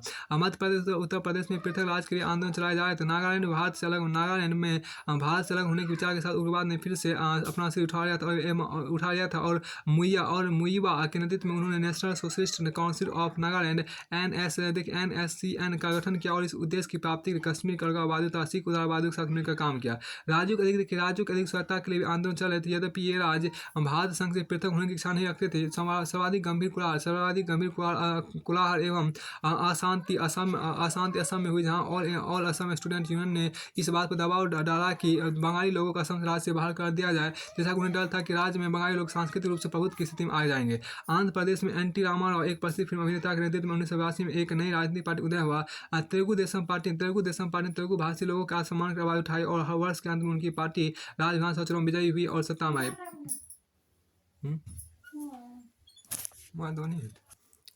देखिए अब आपको पंजाब अशांति और ऑपरेशन ब्लू स्टार, देखिए अलगाववादी ताकतों के सिर उठाने के साथ पंजाब में राजनीतिक संकट अत्यधिक व्यापक हो गया।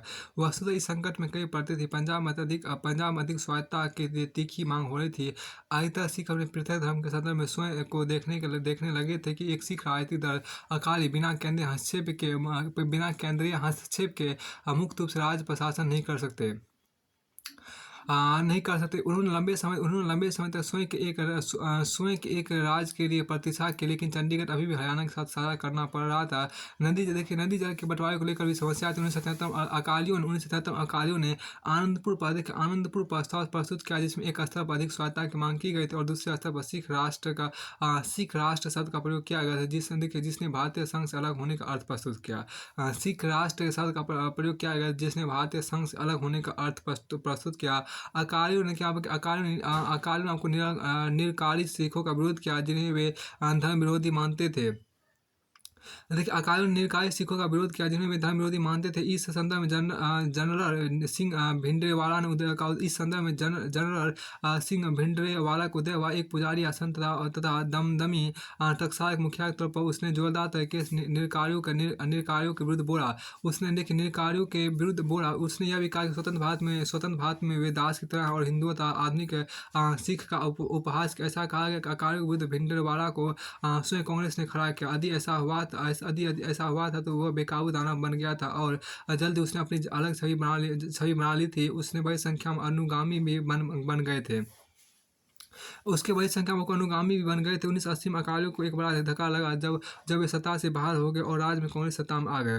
भारत से स्वतंत्र एक मुक्त राज्य बनाने के आवेग को मुख्यतः इंग्लैंड, अमेरिका और कनाडा में रह रहे सिखों ने हवा दी। लेकिन जून 1980 में अमृतसर में स्वर्ण मंदिर गोल्डन टेम्पल विद्यार्थियों एक समूह की बैठक हुई, जिसमें उन्होंने स्वतंत्र सिख गणराज्य खालिस्तान के निर्माण की घोषणा की। इसके अध्यक्ष लंदन से जगदीप सिंह चौहान थे। भिंडरेवाला द्वारा शक्ति हासिल करने के साथ साथ पंजाब की स्थिति बद से बदतर होती जा रही थी और कई प्रसिद्ध व्यक्तियों की हत्या में उसके हाथ होने की शंका थे, जिसमें आपको निरकारी नेता भी शामिल थे। सरकार उसे दंडित करने में निष्प्रभावी हो गई थी। भिंडरेवाला पर नक्कल कसने के प्रयास के अकाली अत्यधिक उग्र हो गए थे और उनके विधायकों ने 1983 के गणतंत्र दिवस के मौके पर राज्य विधानसभा से सामूहिक रूप से त्यागपत्र दे दिया। इसने स्पष्ट किया कि भारत के संविधान के प्रति उनकी प्रतिबद्धता दृढ़ नहीं थी। इस बीच भिंडरेवाला अपने भाषण में हिंदुओं के विरुद्ध उगरने लगा था और हिंदुओं को राज्य से बाहर करने के सिखों को हिंसा करने को उकसा रहा था। सिखों को उद्गम के प्रकाश में हिंदू और सिखों के बीच संघर्ष होना असंभव था। सिखों को उदय या उद्गम के प्रकाश में हिंदुओं और सिखों के बीच संघर्ष होना असंभव था, लेकिन अब यह होने लगा था। केंद्र सरकार ने शांति बनाए रखने के भिंडरेवाला को त्याग करने के प्रयास हेतु नरसिम्हा राव के नेतृत्व में एक दल भेजा, लेकिन वार्ता असफल हो गई और पंजाब में कानून व्यवस्था निरंतर बदतर होती चली गई। खालिस्तानी आतंकवादियों ने ऐसा कहा गया कि उन्हें पाकिस्तान प्रोत्साहित कर धीरे धीरे पंजाब में घुसना शुरू कर दिया था और प्रमुख हिंदू और सिख पदाधिकारियों की हत्या की जाने लगी थी। अक्टूबर 1983 में एक बस को रोका गया और उसमें बैठे हिंदुओं को गोली मार दी गई। केंद्र ने राज्य में राष्ट्रपति शासन लगा दिया। भिंडरेवाला बिना किसी रुकावट अकाल तख्त स्वर्ण मंदिर के निकट सिखों की कालिक सत्ता की सीट जो आध्यात्मिक अधिकारिता की सीट तक पहुंच गया। 1984 में शुरू में भिंडरेवाला और उसके सहयोगी ने स्वर्ण मंदिर परिसर की किलेबंदी शुरू कर दी और इसमें शस्त्र एवं गोला बारूद और साथ ही खाने की वस्तुओं की इकट्ठा करना शुरू कर दिया। यह सब आपको सुबेग सिंह भारतीय सेना ने यह सब आपको सुबेग सिंह भारतीय सेना में मेजर जनरल था और भारतीय सेना कबीर सिपाही रहा था, जिसे बाद में बर्खास्त कर दिया था कि देखरेख में हो रहा था। स्पष्ट हो चुका था कठोर कदम उठाए जाने की आवश्यकता। इंदिरा गांधी ने सेना प्रमुख ए एस वेदव के वेदव ए एस वेदव ए एस वेद की A S Veda A S वेद के अनुशंसा पर ऑपरेशन ब्लू स्टार शुरू करने की अनुमति दे दी। 2 जून 1984 की रात को 2 जून 1984 की रात से 3 जून तक पंजाब राज्य में कर्फ्यू लगा दिया गया। 2 जून 1984 की रात से 3 जून तक पंजाब राज्य में कर्फ्यू लगा दिया गया। लगा दिया गया। संचार तथा परिवहन के सभी साधनों को निलंबित कर दिया गया और विद्युत आपूर्ति बंद कर दी गई। मीडिया को सख्ती से प्रतिबंधित कर दिया गया। 5 जून की रात को सेना ने मेजर जनरल के से 5 जून की रात को सेना ने मेजर जनरल के एस बराड़ की कमान और जनरल के सुंदर जी के निर्देश के तहत हर मंदिर साहिब पर सैन्य कार्रवाई की। उग्रवादियों के पास अत्याधुनिक हथियार थे और उन्होंने काफी समय तक गोलाबारी की। अंत में 7 जून की सुबह तक सेना को हरमिंदर साहिब पर पूर्ण नियंत्रण से पूर्व अकाल तख्त के विरुद्ध टैंकों का प्रयोग करना पड़ा। भिंडरेवाला और सुबेग सिंह मृत पाए गए, जबकि कई उग्रवादी मारे जा चुके थे और कई सैनिक उग्रवादी की घटना मारे गए थे। परिणाम इस ऑपरेशन से विश्व के सभी सिख परेशानी में व्यतीत हो गए। कई सिखों ने भारतीय सेना छोड़ दी। यहाँ तक कि सिख सैनिकों के विद्रोह की भी आवाज सामने आई, लेकिन इससे राज्य में आतंकवाद का अंत हुआ और फिलहाल स्वर्ण मंदिर गोल्डन टेम्पल परिसर से हथियार गोलाबारूद हटाए जा सके थे। लेकिन प्रधानमंत्री की हत्या को ऑपरेशन ब्लू स्टार के परिणाम के रूप में देखा गया। लेकिन प्रधानमंत्री की हत्या को ऑपरेशन ब्लू स्टार के परिणाम के रूप में देखा गया। 31 अक्टूबर 1984 की सुबह जब इंदिरा गांधी अपने घर से कार्यालय जा रहे थे तो उनके सिख अंगरक्षकों बेअंत सिंह और सतवंत सिंह ने उन पर गोली चला दी। उन्हें अखिल भारतीय आयुर्विज्ञान संस्थान एम्स में ले जाया गया, लेकिन वे जीवित न बचे। यद्यपि सामान्य तौर पर पता चल चुका था इंदिरा गांधी मर चुकी थी। लेकिन ऑल इंडिया रेडियो और दूरदर्शन इसकी आधिकारिक घोषणा शाम को की। इंदिरा गांधी का युग समाप्त हो चुका था। उनके पुत्र राजीव गांधी उसी शाम राष्ट्रपति जय सिंह ने प्रधानमंत्री के रूप में शपथ दिया। जैसा कांग्रेस नेताओं ने सर्वसम्मति से निर्णय किया था कि उन्हें यह पद संभालना चाहिए। लेकिन विरासत की बात है, इंदिरा गांधी लंबे समय तक सत्ता में रही थी। आर्थिक कार्यक्रम और शिक्षा के विस्तार के परिणाम स्वरूप मध्य एवं निचली सामाजिक जातियां वर्ग स्वयं को अंकित कर रही थी और शहरी भारत में मध्य वर्गों में विकास हुआ। बदलती सामाजिक स्थिति का एक परिणाम था कि व्यापक सामाजिक असंतोष फैला था। जातिगत झड़पें और सांप्रदायिक हिंसा हो रही थी। यद्यपि इंदिरा गांधी उदारवादी सोच की थी और राजनीतिक के रूप में पक्षपाती नहीं थी, तथापि उनके समय में लोकतांत्रिक मूल्यों का ह्रास हुआ था। इंदिरा गांधी की कार्यशैली की शुरुआत प्रधानमंत्री सचिवालय पर विश्वास के साथ हुई थी, जो उन लोगों से बना था जिन पर वह विश्वास कर सकते थे। लेकिन वह अपने पुत्र और अधिकारियों के छोटे समूह पर अधिकाधिक निर्भर होते चले गए। यह प्रवृत्ति पार्टी स्तर पर विचार रही थी। प्रतिस्पर्धी शक्ति केंद्रों के डर के कारण उन्होंने कांग्रेस पार्टी की संरचना को कमजोर किया। चापलूसी बढ़ने लगा। कांग्रेस ने आधारभूत उपस्थिति के साथ जो भली भांति संगठित ढांचा तैयार किया वह छिनभिन होने लगी।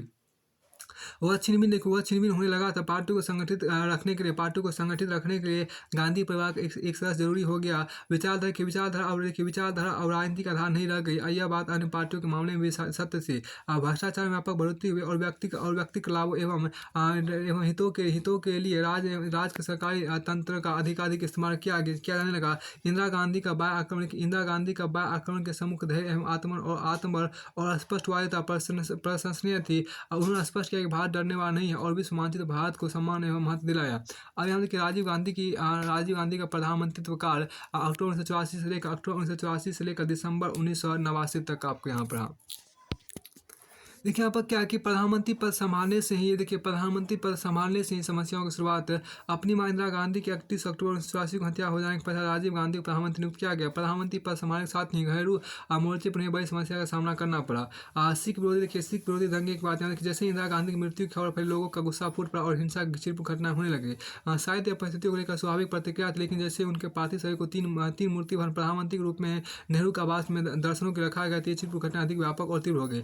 नंबर 1984 से ऐसा प्रतीत होने लगा कि सिखों के प्रति संगठित और निरसन सामूहिक हिंसा हो रही थी। दूरदर्शन पर इस उपद्रव को नेता चलाया जा रहा था, जो कि सरकार के स्वामित्व का, और उस पर एकमात्र और उस समय एकमात्र चैनल था। लोग प्रधानमंत्री के पार्थिव शरीर के प्रति अपनी श्रद्धांजलि दे रहा था और भीड़ प्रतिशोध लेने के नारे लगा रहे थे। इन सब ने भीड़ को भी उकसाया। अधिकतर उत्तरी दिल्ली में प्रवास कॉलोनी में रहने वाले गरीब सिखों को निशाना बनाया गया, लेकिन लूटपाट हत्या की कुछ घटनाएं मध्य उच्च वर्ग की सिख कॉलोनी में भी हुई थी। रामचंद्र गुहा और तत्कालीन समय के कई अखबारों की रिपोर्ट के अनुसार हिंसक भीड़ में हिंदू, मुख्य रूप से अनुसूचित जाति से संबंध सफाई कर्मी जो शहर में काम करते थे और काम करते थे, जो शहर में काम करते थे और गाँव से शहर में आए काम करते थे और गाँव से शहर में आए जाट किसान और गुजर लोग थे। प्रमाण इस बात की ओर संकेत करते कई कांग्रेसी नेताओं ने इस भीड़ को हिंसा के प्रोत्साहित किया और उकसाया। अफवाहों ने हिंसा को और अधिक तीव्र किया। पुलिस और प्रशासन की भूमिका इस परिस्थिति में आपको संदिग्ध। पुलिस ने हिंसक भीड़ के कृत्यों को लेकर आंखें मूंद ली थी, कार्रवाई करने से मना कर दिया गया था या अत्यधिक निंदनीय रूप से हिंसक भीड़ की सक्रिय रूप से मदद की गई थी। दंगे 2 दिन तक निर्बाध चलते रहे। प्रधानमंत्री, उनके गृह मंत्री नरसिम्हा राव ने तुरंत सेना को नहीं बुलाया। देखिए सेना दंगों को तुरंत एवं प्रभावी रूप से असफल कर सकती थी। 2 नवंबर के बाद राजीव गांधी ने रेडियो और टेलीविजन पर घोषणा की दंगों को रोका जाना चाहिए और इससे दिवंगत प्रधानमंत्री के शरीर पर कीचड़ उछला। 3 नवंबर 1984 को जाकर सेना की स्थिति को नियंत्रित करने का 3 नवंबर 1984 को जाकर सेना को स्थिति को नियंत्रित करने का आदेश प्राप्त हुआ। 19 नवंबर को इंदिरा गांधी के जन्मदिवस के मौके पर राजीव गांधी ने अपने एक भाषण में कहा कि जब बड़ा पेड़ गिरता है तब पृथ्वी भी हिलती है। इसे दंगों को औचित्यपूर्ण ठहराने के निहितार्थ रूप में लिया गया था। देखिए यहाँ पर आपको 19 नवंबर को इंदिरा गांधी के जन्म दिवस के मौके पर राजीव गांधी ने अपने एक भाषण में कहा था कि जब बड़ा पेड़ गिरता है तब पृथ्वी भी हिलती है। इसे दंगों को औचित्यपूर्ण ठहराने के निहितार्थ के रूप में लिया गया था। यहाँ तक कि कोई इस बात से सहमत हो सकता था कि इंदिरा गांधी की हत्या के पश्चात लोगों में अत्यधिक रोष था, लेकिन यह प्रधानमंत्री की असंवेदनशील टिप्पणी थी। सिख विरोधी दंगे सरकार दंगों को दिया जाने वाला एक शब्द था, लेकिन अधिकतर ने इसे जनसंहार का। यह स्वतंत्रता भारत के इतिहास पर अविस्मरणीय और दुखद कलंक था। भारत के इतिहास की इस स्याह घटना का उजाला पक्ष यह था कि कई हिंदुओं ने दंगों के दौरान सिख परिवारों को छिपने और उनकी जान बचाने में मदद की थी। भारत के इतिहास की स्याह घटना गुजरा पक्ष यह था कि कई हिंदुओं ने दंगों के दौरान सिख परिवारों को छिपने उनकी जान बचाने में मदद की थी। अब देखिए यहाँ पर विचार, देखिए यहाँ पर क्या दिल्ली उच्च न्यायालय ने 2009 में कहा था, यद्यपि हम विश्व का सबसे बड़ा लोकतंत्र होने का दावा करते हैं और दिल्ली इसकी राजधानी है, सामान्यतः 1984 की सिख दंगों घटनाओं के संवेदनशील ब्यूरो और इस परिस्थितियों में दिल्ली पुलिस और सरकारी तंत्र द्वारा निभाई गई भूमिका ने विश्व व्यवस्था के सम्मुख हमारे स्त्री को शर्म से झुका दिया। बात दिल्ली उच्च न्यायालय ने 2009 में कहा इस फैसले के मामले में। अब यहाँ देखिए क्या कि भोपाल गैस तारीख यहाँ पर क्या भोपाल गैस तारीख की बात यहाँ देखिए 3 दिसंबर से भारत को एक और बड़ी तारीख का सामना करना पड़ा। मध्य प्रदेश के भोपाल में स्थित अमेरिकी बहुराष्ट्रीय कंपनी यूनियन कार्बाइड यूसीसी के कीटनाशक बनाने वाले संयंत्र से मिथाइल आइसोसाइनाइट MIC मिक नामक जहरीली गैस का रिसाव जिसका उपयोग कीटनाशक बनाने में किया जाता था का हुआ। इस औद्योगिक दुर्घटना में जिसे भोपाल गैस कांड या भोपाल गैस आदि के नाम से जाना जाता है, लगभग 15,000 से अधिक लोगों की जान गए और बहुत सारे लोग अनेक प्रकार की शारीरिक अपंगता से लेकर अंधेपन तक के शिकार हुए। इससे सबसे ज़्यादा प्रभावित फैक्ट्री के आसपास रहने वाले ग्रामीण झुग्गी बस्ती में रहने वाले लोग थे। यह दुनिया की सबसे भयानक औद्योगिक दुर्घटनाओं में से एक है। पहले तो शहर में यह संयंत्र लगाने की अनुमति नहीं दी जाते थे। पहले तो क्या क्या पहले तो शहर में यह संयंत्र लगाने की अनुमति नहीं दी जाती थी, और दूसरे इस कंपनी ने कई बार सुरक्षा मानदंडों की अवहेलना की थी, जिस पर समय रहते कार्रवाई की जानी थी। इस आपदा के पश्चात यूसीसी ने अपनी जिम्मेदारी से पला झाड़ने की पूरी कोशिश की और भारतीय सहायक कंपनी यूसीआईएल पर सारा दोष मर दिया। उन्होंने कहा कि पूरे संयंत्र का निर्माण और संचालन पूरी तरह से यूसीआईएल द्वारा किया जा रहा था। जल्दी ही अमेरिकी अमेरिकी न्यायालय में कई बिलियन डॉलर का मुकदमा देखिए जल्दी अमेरिकी न्यायालय में कई बिलियन डॉलर का एक मुकदमा यूसीसी के खिलाफ दायर कर दिया।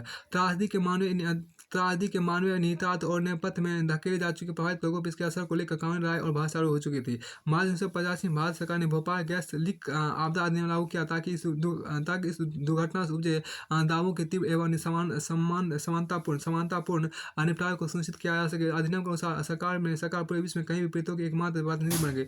अधिनियम के अनुसार सरकार पूरे विश्व में कहीं भी पीड़ितों की एकमात्र प्रतिनिधि बन गए। अंत तक सभी मुकदमे अमेरिकी न्याय क्षेत्र अधिकारिता से हटा लिए गए और भारतीय अधिकार क्षेत्र को हस्तांतरित कर दिए गए।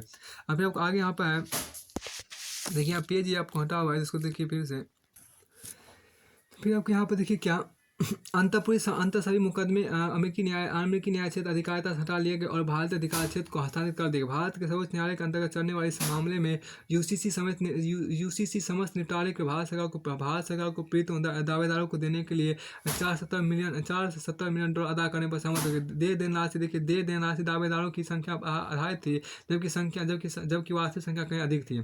यह आरोप भी लगे कि अमेरिकी दबाव राजनीतिक प्रभाव के चलते यूसीसी के अध्यक्ष ड्वारेन एंडरसन को बिना गिरफ्तारी के भारत छोड़ने की अनुमति दे दी गई। यह विवाद जारी रहा और इसी प्रकार गैस रिसाव दुर्घटना पीड़ित लोगों की समस्याएं भी जारी रही, जैसा कि उन्हें बेहद कम क्षतिपूर्ति राशि दी गई थी। अब 1985 का आम चुनाव देखिए। अक्टूबर 1984 के प्रधानमंत्री के पद पर नियुक्त किए गए राजीव गांधी ने समय से पूर्व चुनाव की सिफारिश की थी। जनवरी 1985 में आम चुनाव कराए गए, जबकि इनका आयोजन दिसंबर 1984 में होना था। देखिए यहाँ पर दिसंबर 1984 में होना था, लेकिन कांग्रेस आई 400 से अधिक लोकसभा सीट जीतकर ऐतिहासिक जीत हासिल की, क्योंकि स्वतंत्रता के पश्चात किसी भी पार्टी द्वारा आम चुनाव इतनी सीटें नहीं जीती गई थी। यह जनादेश आंशिक रूप से इंदिरा जी के परिवार के प्रति सहानुभूति लहर और व्यापक रूप से उग्रवाद और पृथकतावाद को हतोत्साहित करने की इच्छा के परिणाम था। राजीव गांधी, जिन्होंने अब प्रधानमंत्री का पद संभाला, भारत के पहले युवा प्रधानमंत्री बने। मार्च 1950 से 11 राज्य विधानसभा चुनाव में कांग्रेस ने 8 राज्यों में सरकार बनाई। आज के राज्यों में तनाव से निपटना। जब राजीव गांधी प्रधानमंत्री के रूप में पद संभाला, देश के विभिन्न हिस्सों में कई नस्लें जातीय संघर्ष, इनमें से कुछ को हल कर लिया गया, लेकिन कुछ निरंतर परेशानी खड़ी करती रही। पंजाब की समस्या अत्यधिक ज्वलंत थी। अकाली नेताओं को जेल से रिहा कर दिया गया था और जुलाई 1985 में राजीव गांधी और अकाली नेता संत हरचरण सिंह लोंगोवाल के बीच एक समझौता हुआ, लेकिन अगस्त 1985 में लोंगोवाल की हत्या कर दी गई। हालांकि सितंबर में चुनाव कराया गया और यह देखा कि उग्रवाद के खिलाफ लोगों ने मतदान किया था। फिर भी अकाली दल बहुमत से सत्ता में आ गया, लेकिन उग्रवाद का अंत आसानी से नहीं हुआ। इसने फिर से अपना सिर उठा लिया और एक बार फिर स्वर्ण मंदिर का इस्तेमाल उग्रवादियों द्वारा किया जाने लगा। इस बार स्वर्ण मंदिर से उग्रवादियों को बाहर करने के लिए मई 1988 में शुरू किया गया ऑपरेशन ब्लैक थंडर शुरू होने के पश्चात जीएफ रिबरो और केपीएस गिल के नेतृत्व में पूरी स्थिति को नियंत्रण में लाने में सफल हो गए। यह निर्बाध एवं प्रभावी ऑपरेशन था, लेकिन इस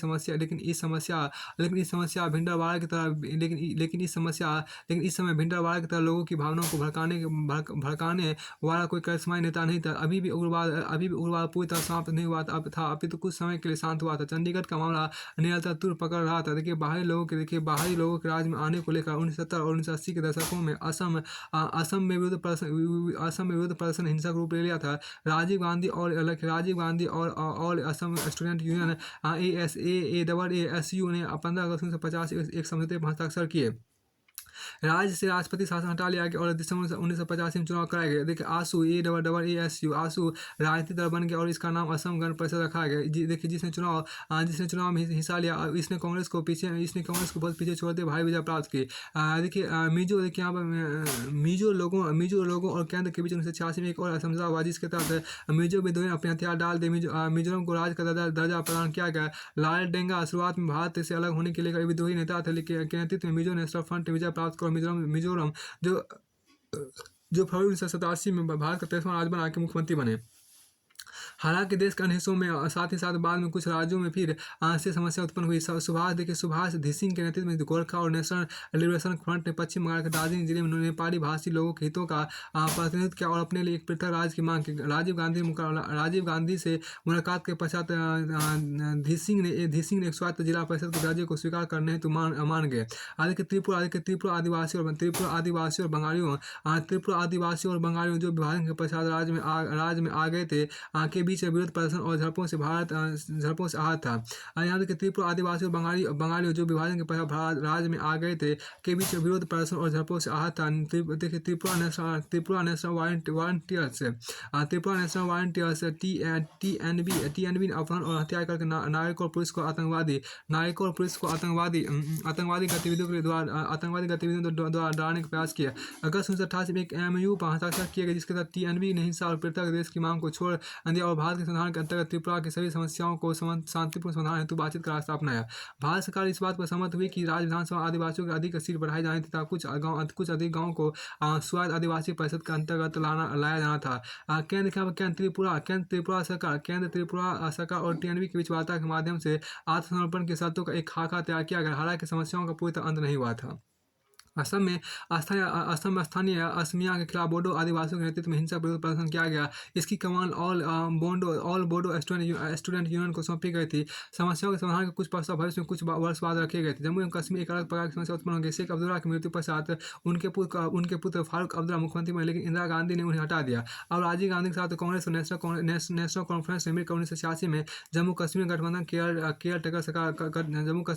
केयर टेकर सरकार बनाई। 1987 में जम्मू कश्मीर चुनाव कराएगा। Muslim United front MUF Kashmir के समूह जो केंद्र से अधिक सत्ता चाहते थे द्वारा गठित एक पार्टी चुनाव मैदान में थी। चुनाव में कांग्रेस और नेशनल कॉन्फ्रेंस को मत देने का व्यापक प्रचार किया गया ताकि चुनाव के नतीजे बड़ी मात्रा उनके पक्ष में आए। निष्पक्ष एवं स्वतंत्र चुनाव में कांग्रेस और नेशनल कॉन्फ्रेंस गठजोड़ शायद जीत गया होता, लेकिन गलत तरीके एवं गड़बड़ियों से निराशा का माहौल उत्पन्न किया गया और भारत सरकार के प्रति गुस्सा एवं अलगाव की भावना ने जोर पकड़ लिया। यह कश्मीर उग्रवाद की शुरुआत थी और कुछ कश्मीरी युवा मदद के लिए पाकिस्तान तरफ झुके। अब ये घरेलू मोर्चे उठाए गए घरेलू मोर्चे पर उठाए गए सकारात्मक राजनीति में नहीं चेहरे के तो राजीव गांधी लोगों की बहुत सारी शुभकामनाओं के साथ सत्ता में आए थे। उन्होंने कार्यशैली में परिवर्तन किया। उन्होंने पार्टी के भीतर उन्होंने संकेत दिया कि अक्षमता, भ्रष्टाचार या चापलूसी को बर्दाश्त नहीं किया जाएगा। उन्होंने आधुनिक प्रबंधन तकनीकियों की शुरुआत की और कांग्रेस की निर्णय प्रक्रिया में युवाओं एवं बहुआयामी लोगों को लेकर आए। लंबे समय में इस प्रयास ने काम नहीं किया।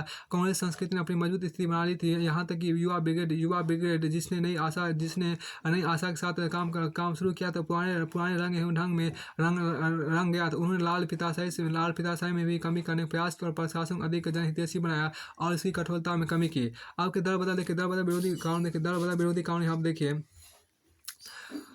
प्रधानमंत्री के रूप में